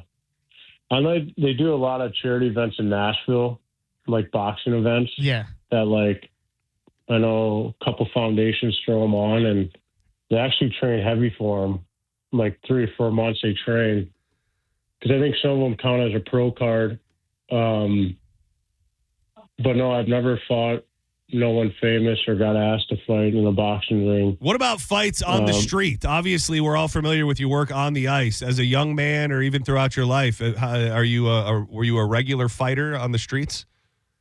No, I was not. I got in one bar fight and killed the guy. It was with my hockey. It was with my junior team. My long story short, junior guy was dancing on the dance floor. This is back then where they had 25-cent pitchers downtown St. Louis, dollar beers, and we used to go out on Wednesday nights.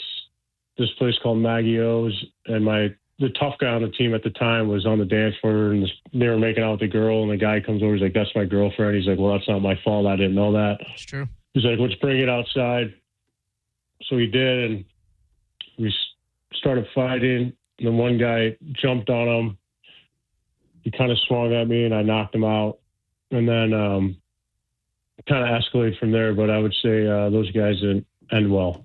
Yeah, rightfully so. I mean, it would be a huge deal. I mean, I will say that if it does come to fruition, I think it is a huge deal all the way around, and for the event aspect of it and the excitement level that it would bring. I hope that the deal gets done and it can become a reality. But I appreciate you taking the call today. I'm still confused why he came at me. It just would have been like, oh, that would have been cool. That would be cool to fight him. Like, it would be a good match. Now he says I'm going to be scared when I see him in the ring. That's kind of bizarre play. Yeah, yeah. He probably he believes it. He believes it. That's why he said it. Yeah, I mean, good for him. We love you, Pat. Thank you. You're the absolute best. Are we on for Monday? Are you going to be in town? I can't wait to see him. Yeah. Oh, we need to do a face-off somewhere. Are you? I can't wait to see him in the studio. Oh man.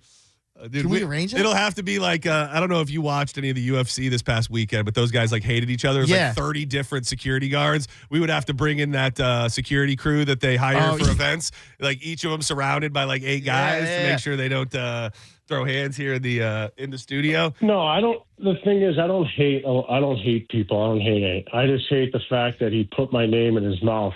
Well, I will say, and I'm not defending him. We put your name out there. He's responding to it. He did choose to say it the way. I would, if you would have asked me that, I would have responded. Yeah, that would be fun. That would be a good fight, probably, and whatever. I don't know him, but he's telling me I'm going to be feared in the ring when he sees me. It's just that's a little aggressive. And then he's saying hockey guys can never beat up football players. That's more aggressive. Yeah. So now he's just stirring the pot. So.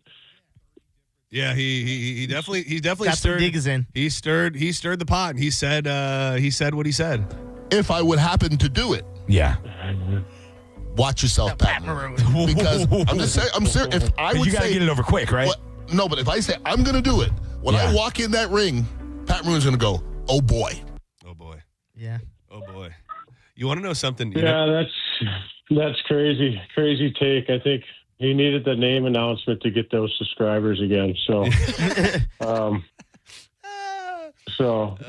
right. Yeah, well, he's unhinged. He did punch a police horse once. That's your boy. Oh. That's your boy. Yeah, Ian. That's your boy, Ian. He's got some anger in him. Yeah, everyone does. Yeah. Well, I look forward to seeing what happens next. Let's just let life unfold the way that it shall. And hold on 1 second. Hold on 1 second. Senning Show, you're live. Who's this? Joe.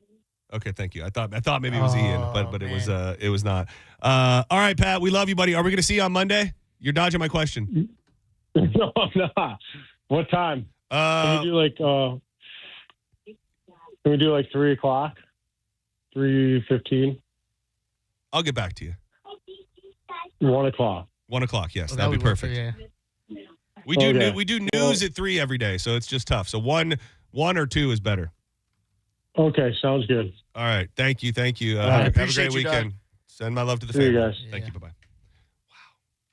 Wow, we just sold a fight. This went from maybe it could be a thing to now I'm I'm tingling inside a little bit. I want a shirt that says "Watch yourself, Pat Maroon." Dude, we got to make sure that you pull that audio and get it to the proper proper authorities. Yes, so that everybody can relive that in the proper way. Sorry about that, Joe. Thanks for holding. What's up? Man, you should have let him hear the whole interview.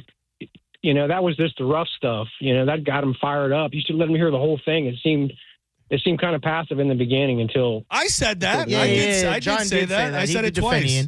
I said it twice. He did start by saying, and you got to understand, we're trying to fire Pat up. We're not trying to be all kumbaya. You were like, hey, Pat, listen to this clip. I'm a 58-year-old man. I'm old. I don't want to fight anybody. Yeah. Ian didn't say those stuff to not be hurt. Yeah, he said it. He's still. There might have been other stuff before it and after it, but he did say that. So, of course, that's what we're going to share. But you are not wrong, and I did say that repeatedly. Thank you. Senning Show, you're live on the air. Who's this? Sorry. Hello, this is Cohen. I'm sorry, Cohen? Yeah. What up, Cohen? How you doing? I'm doing good. I just wanted to tell you earlier about the guy who was talking about the cocaine up his ass thing, man.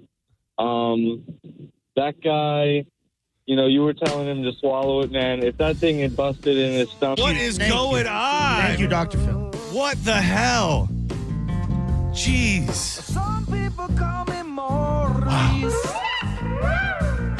Senning Show, you're live on the air. What the hell was that? Hey, you're live. Hey, buddy, how you doing? We're doing good. How are you? I just wanted to say what's up to Ian. All right. All right. Say what's up. Say what's up to him real quick. Ian Beckel, you're the man, brother. Thanks, brother. Yeah. Ian, anything to say? If I would happen to do it, yeah. Watch yourself, Pat Maroon. Because I'm a big Buck fan. No, but if I say I'm going to do it, when I walk in that ring, Pat Maroon's going to go, oh boy. Dude, I really wish I had an Ian Beckles. I wish I had an Ian Beckles soundboard. I could have played with that a little bit. Ian Beckles not here. I don't know if the guy's the only guy who thought that. Ian Beckles is not in the room. That was a clip from the after show today with Johnny B. No, we would have heard from Ian. If he I know. He would have not been quiet that whole thing. I can't believe that we haven't gotten a he is supposedly on a technology fast, so maybe that's why we're not hearing from him. But I love the firing Ian at 50s, late 50s. I gotta say, can't take the dog out of him. You really you cannot. You cannot at all. So we'll see. We'll see. Right now, it's just fun to talk about. But I talked to bosses in this building last night that said it is a reality. Yeah. So well, it's also very disappointing knowing I can't fight in this. Yeah, that is true. I think there's a workaround. You might have to be fired for a couple weeks. Had it coming. All right, don't go anywhere. When we come back, we will do some real joints, some news of the day, and much, much more. Lots to get to. There is a crazy story about the CIA supposedly stealing a bunch of documents that were supposed to be released that pertain to some very, very interesting conspiracy theory type stuff. And a guy who has become viral over the last few weeks, his whole claim to fame is going into certain areas of the neighborhood and dropping the N-bomb. Well, he's been shot, and now he's been charged with attempted murder. We'll touch on that and a bunch more coming up next. Man, phones are full. I know people want to weigh in on this. Senning Show, you're live. Hello? Are you there? All right. That's a sign we should go to break. We'll get to some joints next. John's Joints brought to you by MarijuanaDoctor.com. There is 40 locations throughout the state of Florida, so that means there's one near you. It is the easiest, best way to get your medical marijuana card. And when you book MarijuanaDoctor.com, use the code BONE30. That's going to get you $30 off the initial certification. You're not going to find savings like that anywhere else. And right now, Florida is peaking when it comes to the quality at the dispensaries. Many spots with flower over 32% THC. The disposable vape cartridges, you used to have to screw a little thing onto a little battery and then, throw that away and charge the battery. Now, disposable vapes, the way of the future. You just vape that thing until it's all done. Get rid of it. There's edibles from little cookies to gummies and mints and all sorts of little lozenges. But you got to get your card first. MarijuanaDoctor.com. Use the code BONE30. You'll be certified the same day. Don't wait. Do it now before that BONE30 code is gone. MarijuanaDoctor.com. I'm a lover and I'm a sinner. I play my music in the sun. smoker. I'm a midnight toker. You're listening to Senning Show on 102.5 The Bone. Stream Real Raw Radio live. Anytime on the free 102.5 The Bone app. Now, a Bone traffic update from the Farah and Farah Personal Injury Attorneys Traffic Center. Minor backup a wreck at Hills Road, Linebaugh Avenue, westbound west of Oregon Avenue. Northbound 75 north of I-4 still has right shoulder blockage. Earlier multi-vehicle incident. Earlier Hillsborough things should be in the clearing stages. In Manatee County, crash 41 north before 275. 2 right lanes taken up. Traffic isn't too bad, though. This is Eric with traffic. If your floors are due for an upgrade, Bob's Carpet and Flooring has you covered. The May Pergo sale is on. Grab select colors for just $3.95 a square foot. And if you want more than Pergo, they've got carpet, vinyl, wood, laminate, and tile. Visit one of our 17 locations or go to bobscarpetandflooring.com today. I'm John Morgan of Morgan & Morgan. If you've been injured in a car accident, call America's largest injury law firm. For over 35 years, my mission has been to deliver more for our clients, to deliver more for you. Injured? Visit forthepeople.com for an office near you. John Senning here with my new buddy, Bratcher Brown. He's the president of Edgewater Family Wealth. Bratcher, what is the biggest misconception when it comes to planning for your future? Do you need to be well into your 60s or 70s? Do you need to have a bunch of money already ready to go? Tell us the best case scenario when you're looking to set yourself up for success. I think the best case scenario is having an accurate understanding of what do you have, what are your behaviors, and where are you trying to go, and whether or not you're on the path to get there, which a lot of people do not have. And, you know, getting a chance to talk to you a little bit, you are big on relationships, and that obviously comes first when you're trying to get somebody to entrust you with their future. Sure. That relationship is kind of the cornerstone of everything that comes after. Yeah, and I think the first step to building that relationship is educating people really without expecting anything in return, because we need to understand if you have what you need to get where you're going and whether or not I'm a good fit to help you get there. Now, do you need to be already fairly well off to start thinking about retirement and your future? No, absolutely not. And you frequently meet people who are just getting started on their journey. You get people in the middle, and you get people who are about to try to retire. And largely, most of those people have no idea where they stand on that journey. So if there's somebody listening and they think, you're speaking my language, I need to prepare, I need to do better when it comes to thinking about my future, how can they get in touch with you? Where can they see you, and how can they learn more? Yeah, if you're somebody who has kind of accumulated some assets and you're not really sure what to do with them in terms of how do I utilize them for my future, we're going to have an educational event at the Ruth's Chris in Tampa on June 10th. That's going to be a 30-person capacity, as well as a virtual session on June 3rd. Both of which you can sign up for on our website, efwevents.com. efwevents.com. Please save a ribeye for me, if you will. Can do. Loaded baked potato. He is Bratcher Brown, efwevents.com. It is Edgewater Family Wealth. Appreciate you so much, man. Man, these nights have been cold. Heh, not that cold. Well, you're from Mississippi, honey. We're not used to winter in Florida. Especially at night if your power goes out. Yeah, if that happens, call Bolt Electric. And we're on our way. Better yet, call us before that happens to you. We'll give you our home electrical health and safety check so you can rest comfortably. We're also experts in installing whole home surge protection. Guaranteed to protect your electrical system from energy surges. Just call Bolt. Online at boltelectric.com.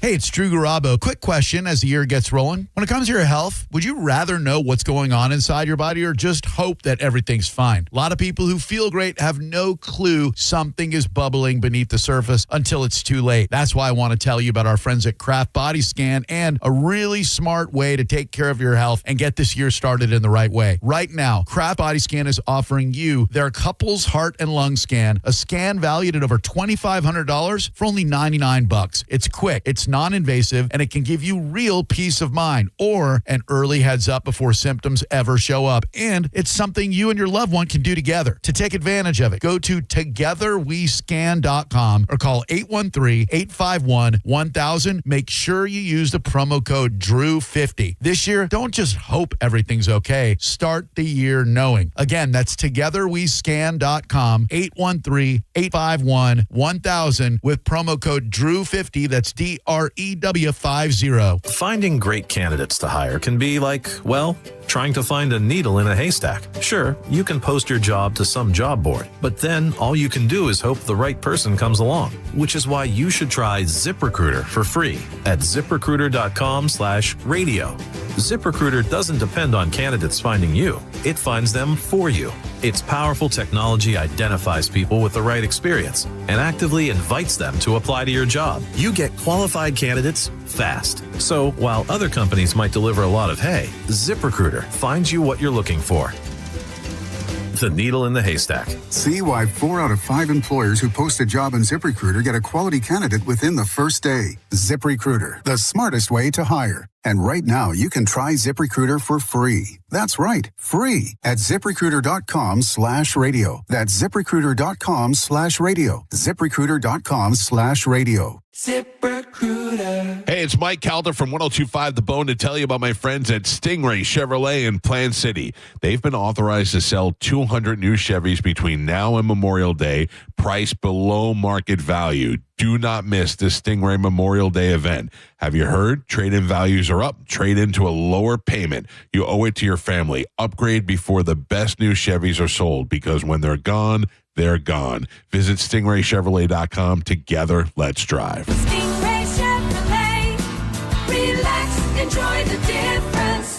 If you have unfiled taxes or are in debt to the IRS, this is important news. Did you know the IRS has programs specifically designed to help people struggling with tax debt? Powerful tax assistance programs that can save you thousands if you qualify. No one knows these programs better than the experts at Optima Tax Relief, America's most trusted tax resolution firm, A-rated by the Better Business Bureau. Their award-winning tax attorneys and licensed professionals have resolved over $3 billion of tax debt for their clients. One call to Optima can start the process, helping to put an end to your worries about wage garnishment, asset seizure, and other aggressive IRS actions. Find the best options to solve your tax problems. Call the experts at Optima Tax Relief today for a free consultation. Call 800-343-6460. 800-343-6460. 800-343-6460. Optima Tax Relief. Some restrictions apply. For complete details, please visit OptimaTaxRelief.com. Got a burned out light switch or broken outlet or breakers that keep flipping? Just call for a Bolt electrician online at boltelectric.com. Join us for the 4th annual Sergeant Anthony Molstad Defender Ruck, June 6th in St. Pete. Ruck it, walk it, or run it. Registration is now open. Sign up now. Run signup.com/Anthony's Defender Ruck. The event is to help prevent soldier suicide in the honor of Sergeant Anthony Molstad. Join us June 6th in St. Pete. Injured? It's your case. Own it. Call Farah and Farah. Tampa. Now, a weather update from the Sun Toyota Weather Center. Toyota.com. I'm meteorologist Jim Weber in the Sky Tower Weather Center. Mostly sunny skies for today, turning a little bit less humid as we go through the afternoon. Daytime high 89 here in Tampa. Then tonight, a pleasant night under mostly clear skies. Mild temperatures into the low 70s overnight. As we head into Friday, we continue with plenty of sun, drier with that lower humidity. Still could see a couple of random showers well south of Tampa, but that daytime high 90 degrees on Friday. Now, back to Real Raw Radio. Sponsored by Anajar and Levine, accident attorneys. Call 1-800-747-FREE. That's 1-800-747-3733. And now, back to Senning Show. With your host, John Senning.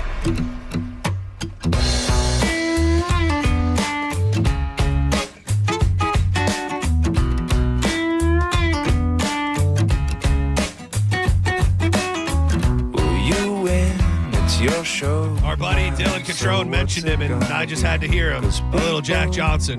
Welcome back to Senning Show. This is John's Joints. We're going to really roll up some news stories. We call them joints. We do it every afternoon in the 3 o'clock hour. I am John Senning. He is the Brown Thrasher, a.k.a. Dizzy.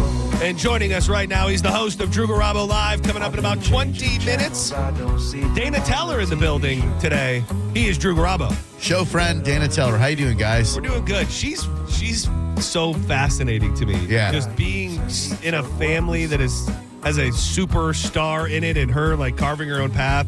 Every time I've met her or been around her, she's very, very cool. What time is she coming in? 4:30. 4:30, so do not miss it. John's Joints brought to you by Bubble Down Car Wash, the greatest car wash in the whole wide world. Love bugs are a mess right now. Maybe you go to the beach a lot. You got sand in the bottom of your car. There's birds and pollen and all sorts of things working against your clean car. That's why the unlimited membership plan is a must here in the state of Florida with Bubble Down, because when your car is clean today, dirty tomorrow, go right back through and you'll be good to go. They've got locations in Tampa, Brandon, Riverview, Wesley Chapel, Palm Harbor, Spring Hill, and a new spot in South Tampa on Southdale, Mabry. Make your way in there today. You will have the cleanest car in town every time you bull down. I wanted to hit on this when Mo was here and we got sidetracked, but it's very, very interesting, and I have a feeling that it is a part of a bigger conversation and maybe even something more specific. So Anna Paulina Luna, I'm almost starting to wonder if she's like a plant or something. Like all of a sudden she's involved in every major thing, especially like the fringe type stuff. But she's at the forefront of saying that she is going to subpoena the CIA if the agency does not return boxes that were seized from the Director of National Intelligence's office. These are files that were supposed to be declassified that were being stored in Gabby, what's her name? Gabby Petito? No, Tulsi Gabbard. Oh. Yeah, Tulsi Gabbard, not Gabby. Tulsi Gabbard's office. They were being prepared for declassification, and they pertain to the assassination of JFK and something that I find far more interesting, which is MK Ultra, which I think is when the government or whoever finds a way to control your mind. I think that MK Ultra has got brought up a lot over the past couple years, specifically with maybe the Trump assassination attempt, maybe even the Charlie Kirk assassination attempt, where you wonder, who are these people? Why did they do what they did? Here's a short clip of when the news was breaking last night. And this just in, John. The CIA just raided Tulsi Gabbard's office. Agents hauled out dozens of boxes, files on the JFK assassination and MK Ultra, the CIA mind control operation, which she was in the process of declassifying. Today's whistleblower said it during his deposition, and Congresswoman Anna Paulina Luna confirmed it moments ago. The reason why this is troubling is, A, there was an executive order that the president had directed the full declassification of JFK, but then also to the MK Ultra files. The CIA famously has said that, all documents were released and other documents had been destroyed. So these are allegedly those documents that apparently never existed. It's so crazy to me. And the CIA, what do? They do all sorts of stuff. But I wonder if there are like shadow elements of the government. Like, I don't know if they did this at the behest of Trump, or if there's these certain little corners of government agencies that are just completely rogue. Like that we hear when they talk about aliens specifically, like presidents are on a need to know basis. And you have to wonder how many things presidents don't even know about. And the CIA operates in a completely different fashion. Not saying it seems out of bounds that Trump was like, go get those before everybody finds out what's up. But, now they have, put forth the paperwork to make sure that these records are preserved, to make sure that they didn't run them out of this office and just go destroy them. But you have to wonder, what are they covering up, and what was so important, even from just that it's going to be news, so you almost don't even care. You know that automatically by doing this, everybody is going to ask the question, what are they hiding? But is that even register with them? Like, is that like, nope, we're going to get them, make sure they never get out, and we don't care if it makes people worry or wonder. And by the time they release it, is that really what they were hiding in the first place? Well, now that they're gone, I don't know that you could trust anything. Yeah. And maybe they've done something with them there. But yeah, so Luna, she chairs the House Oversight Task Force on the declassification of federal secrets. So I guess that's why we're hearing so much of her, because she's really at the forefront of getting the UFO files out and all of this. I'd be very curious to know, like, when it begins and when it ends. Like, these files about MK Ultra specifically, if there is a government mind control program, like, when does that run through? Like, when was the last time, per these files, that they had somebody that they controlled their mind? And is it way more recent than we think? Like, does this MK Ultra stuff get pushed into the most recent presidency or the most recent generation? I don't know, but I just wonder if there's there's something specific in there about something specific that's maybe happened over the past 10 years that they don't want getting out. I have to think that there's no record of the real MK Ultra. You know what I mean? Like they would never put anything in writing, et cetera. If they're doing mind control on people to carry out acts at the behest of the government, they're not going to write that down or put it in a report, right? So you would, I don't know. I really don't know. MK Ultra program was developed in the Cold War era, including tests on how to manipulate and brainwash subjects through the use of torture techniques and psychoactive drugs like LSD. The participants in the program were not necessarily aware of the purpose or methods used, including being given drugs without consent. Some of those said to have been participants in the program include poet Allen Ginsberg and One Flew Over the Cuckoo's Nest author Ken Casey. Is it Casey? Others who claim to have been a part of the program, including the Unabomber and Charles Manson, though it is not clear whether those allegations are even true. Many of the files related to MK Ultra were destroyed in 1973 amid the Watergate scandal. The program's existence was revealed to the public in 1975, and it has been the subject of conspiracy theories and speculation ever since. What happened with Charlie Kirk? I don't know. I don't know how far to go with that. I do wonder about that guy that took the shot at Trump. Yeah, because that kid's you. Have never heard a word about that guy. I mean, what do we know about him other than the photo? And he looks like a nerd. There was a couple things after that was like his family was like, what the hell's going on? Reports that his house was completely sterilized and that he had connections or at least was interacting online with people from other countries. And you just wonder, can you take a completely random troubled kid, kidnap him for a couple days, put him in a box, give him some drugs, do the voodoo magic on him, and then he's like, all right, it's my job to go kill the president now, or at least try to go kill the president. I think a more likely scenario would be if someone breaks the law and they get caught, like maybe they're hacking or something, and the government says, all right, we can put you away for life in federal penitentiary, or you could take part in this program. And they don't tell them that's MK Ultra, and it is. And then they own your brain. Yeah. And it's like, are you guys are both Born Identity, Born Film? Oh, guys? yeah. Oh, was that an element of that? Yeah, kind of. They did reprogram Jason Bourne's brain. I forget what his real name was, but they made him Jason Bourne into a killer. Yeah, I like that. Trained assassin. I did start watching, by the way, when we had Gordy on, somebody called and suggested a show on Netflix called Obliterated. You ever tried it? Anybody ever tried it? No. I'm not at the point yet where I'm ready to recommend it, but the best way I can explain it, it's like if The Hangover met an insane, action military movie. It's about this group of secret operatives from the government who have to deactivate this bomb in Las Vegas that's going to blow up all of Las Vegas. And they do that, and then they go and they party their ass off. I mean, they're doing also the one guy who's the bomb technician, his whole thing is that he's got a cocktail of Whippets, Adderall, and ketamine. They party, Jeez, hard. wow. They make a guacamole with mushrooms in it, and they're all partying their ass off to celebrate this thing that they did. This is within the first few minutes of the show, to celebrate this, they saved the day. They're American heroes. And then when they're at their peak of being effed up, they find out that the bomb that they stopped from being detonated was not actually the bomb. So now they're all completely trashed and on drugs, and they have to go try to stop the actual bomb from blowing up. That sounds cool. Where is it available? It's on Netflix. Oh, it's man. super raunchy. It's already within the first 45 minutes, super sexual. There's crazy sex scenes, lots of drug use, lots of shooting, and I'm in. Hell yeah. The cheese factor could be a little bit too much for some, but you expect it with something like that type of plot. But it's pretty when we watched the trailer, it had all the reviews, and one of them was, "This film is a teenage boy's wet dream." And it was like guns, bombs, boobs, drugs, all of that. Cool. So check it out. Or don't. Either way, you should. Show or a movie? It's a show. Okay. It's a show. Man, this is a wild. I don't know where in the hell this guy came from, because from my perspective, within 5 days, I heard about him for the first time. He is a streamer. His name is Chud the Builder.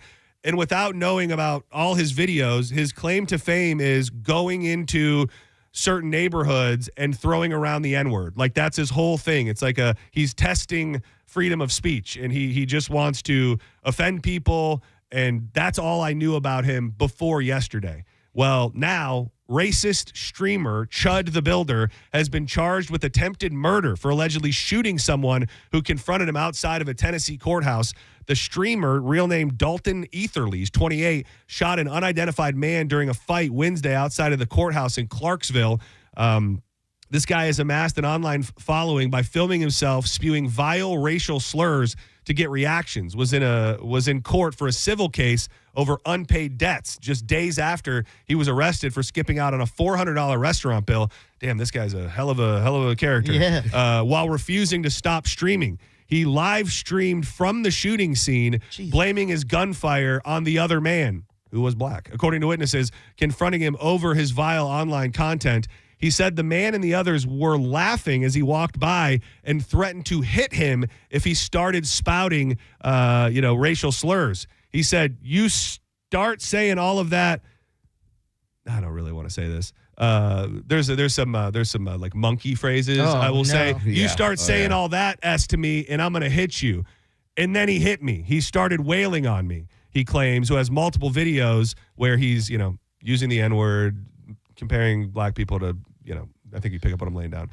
Then the guy bizarrely tried to pin blame on rich people, goading strangers into harming him. They're all publicly saying, if y'all assault this guy, we'll make you rich. The victim was medically evacuated by Life Flight and is recovering in a stable condition. The guy, Chud, what a name, also suffered what is being described as a graze wound on his arm. And it appears he accidentally shot himself during the fracas. He was detained at the scene. I'm going to ask you to put on your Just Call Mo hat, all right? Okay. If you antagonize someone and they hit you and you have a gun, does it supersede your right to defend yourself if you provoke the altercation to begin with? Ooh, I would assume yes. I would think so. Yeah. I know he's in jail, right? He is he's in jail for attempted murder. Like, no matter what happened to that point. But and I hate that I have to play devil's advocate for this. Yeah. But if he had done that, you may be able to make the case that he had done that and that's what he was known for. In this case specifically, it sounds like they just knew who he was and said, if you try to do any of that, then we're going to kick your ass. And then who knows what actually happened. So I wonder if per the law, he didn't do enough in that moment to provoke the people that he ended. But then again, he shot them. He ended up shooting them. So the shot to himself was self-inflicted. He's insisting that he fired it in self-defense. The county sheriff said this kind of violence won't be tolerated, and our office will work to make sure those responsible are held accountable to the fullest extent of the law. The antagonist was supposed to appear on court for a civil case where he's being sued by a credit collector. Just last Friday, the self-described free speech patriot was arrested for allegedly harassing strangers at an upscale steakhouse in Nashville. He reportedly began shouting racial slurs at the restaurant before announcing that he would not pay his $400 bill, even after polishing off his entire meal. I'm a free speech advocate, and the cost of the First Amendment is protecting scumbags who say things like this. But isn't it actionable if you're saying that to a person of color? Of course they're going to hit you, right? Yes. Yeah, we've talked about them before, those constitutional auditors or whatever they call them. It's really the same exact thing, only cranked up to 1 million with the racial, with the racial tone. Those people that go and they don't do anything actually. They just stand at places and they film you and they just want you to go crazy to say, I can film anywhere I want, freedom of press, freedom of whatever it may be. And then when the real crazy part is, and there's a little bit of this here, once they attack or come at these people, they pepper spray them in the face. And that's normally grandmas and all sorts of different people I've seen. This guy, whether he was it his plan to hope that he could piss off the wrong person and then have a clean shot on a black dude? Like, it was that his formula? Because I just don't know if this is going to be your being, and everybody online these days has got a niche and they got to figure it out. Like, what's the end goal? So my thing is, I go and I call black people the N-word. Like, that's my thing.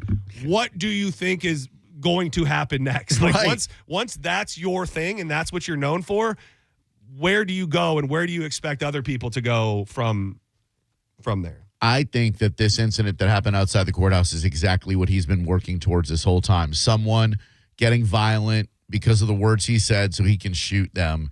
And I don't know what the legal options would be, but it sure does seem like he put this in motion and made this happen. Yeah, you have to wonder. I don't know who the the right side, whatever you want to look at it, that side, the extreme version of like the Ben Crump, like who's going to come out of the woodwork and be like, well, this is an issue with freedom of speech, and my client was just exercising his freedom of speech, and he was attacked for doing so. I would imagine this has the makings to become one of those cases and one of those instances. Thank goodness the guy that he shot did not die, because then I think it would just be on an entirely different level. But it is, again, that's the result you're going to get. Yeah, and it brings up the question, is hate speech protected speech? You know, do you have the legal right to use hate speech against another person? I think per the Constitution, I believe you do. I mean, I think Twitter has proved that. Yeah. When you look at what they said when they said we're going to take away all censorship,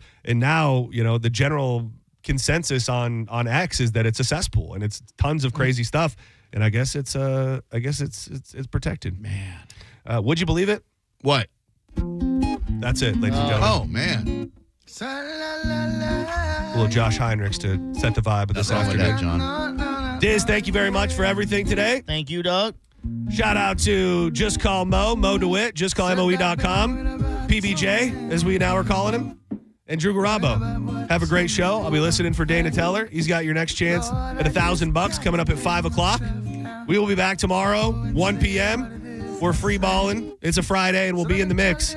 Hope you'll be here as well. Shout out to everybody who's been watching on YouTube and called today. But before I get out of here, I'm actually headed to Furman from here. My wife, she's getting a new truck, and of course we're going to Furman. America is turning 250, and Furman Ford is celebrating with serious American value. You may think, John, what does that mean? Now through July 6th, you will pay what Ford employees pay on select new 2025 and 2026 Ford trucks and SUVs. That means huge savings on the Ford trucks and SUVs built for hardworking families, small businesses, weekend warriors, and everything that makes America move. Furman Ford has over 250 new Fords to choose from, and these guys do business the right way. No addendums, no forced add-ons, and no surprises. And if you find yourself in need of service and you can't make it to the dealership, Furman Ford's mobile service comes to your home, your office, or anywhere. That's oil changes, tire rotations, batteries, certified techs, genuine parts, and quality work right at your doorstep. Check them out on US 19, the big, beautiful showroom in Clearwater, or at FurmanFord.com. Go see Bob Murray and the crew at Furman Ford. Shout out to my dude, Rocco. You the man. Make sure to let him know that John Senning sent you. Keep it locked right here to 102.5 The Bone. To get these feelings off my brain, yeah. You're listening to Senning Show on 102.5 The Bone. We are Real Raw Radio.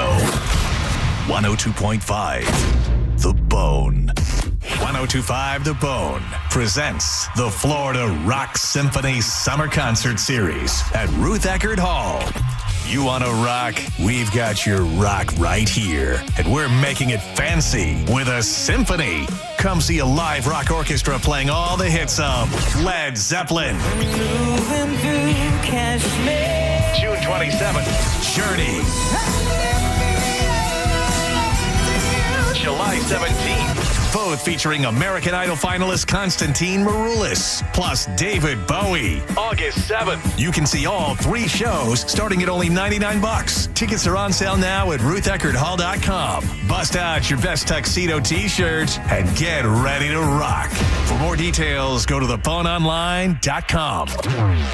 Now, a Bone traffic update from the Farah and Farah Personal Injury Attorneys Traffic Center. South of Bradenton, more around Lakewood Ranch. Crash State Road 70 beyond I-75. Right shoulder blockage. Delay around Rocky Point, both eastbound and westbound. Courtney Campbell Causeway. In Pinellas, a wreck. Ulmerton Road eastbound at South Belcher Road. Backstop and go to Wild Acres. 38th Avenue crash eastbound at 49th Street. Westbound also affected. In Hillsborough, a crash. Hutchison Road southbound at Ehrlich. And Bears Avenue incident eastbound around North Boulevard. This is Eric with traffic. Overheard at the Hard Rock Bet Party. Meta World Peace. What's up, man? Nah, that's not my name anymore. Thanks to Hard Rock Bet.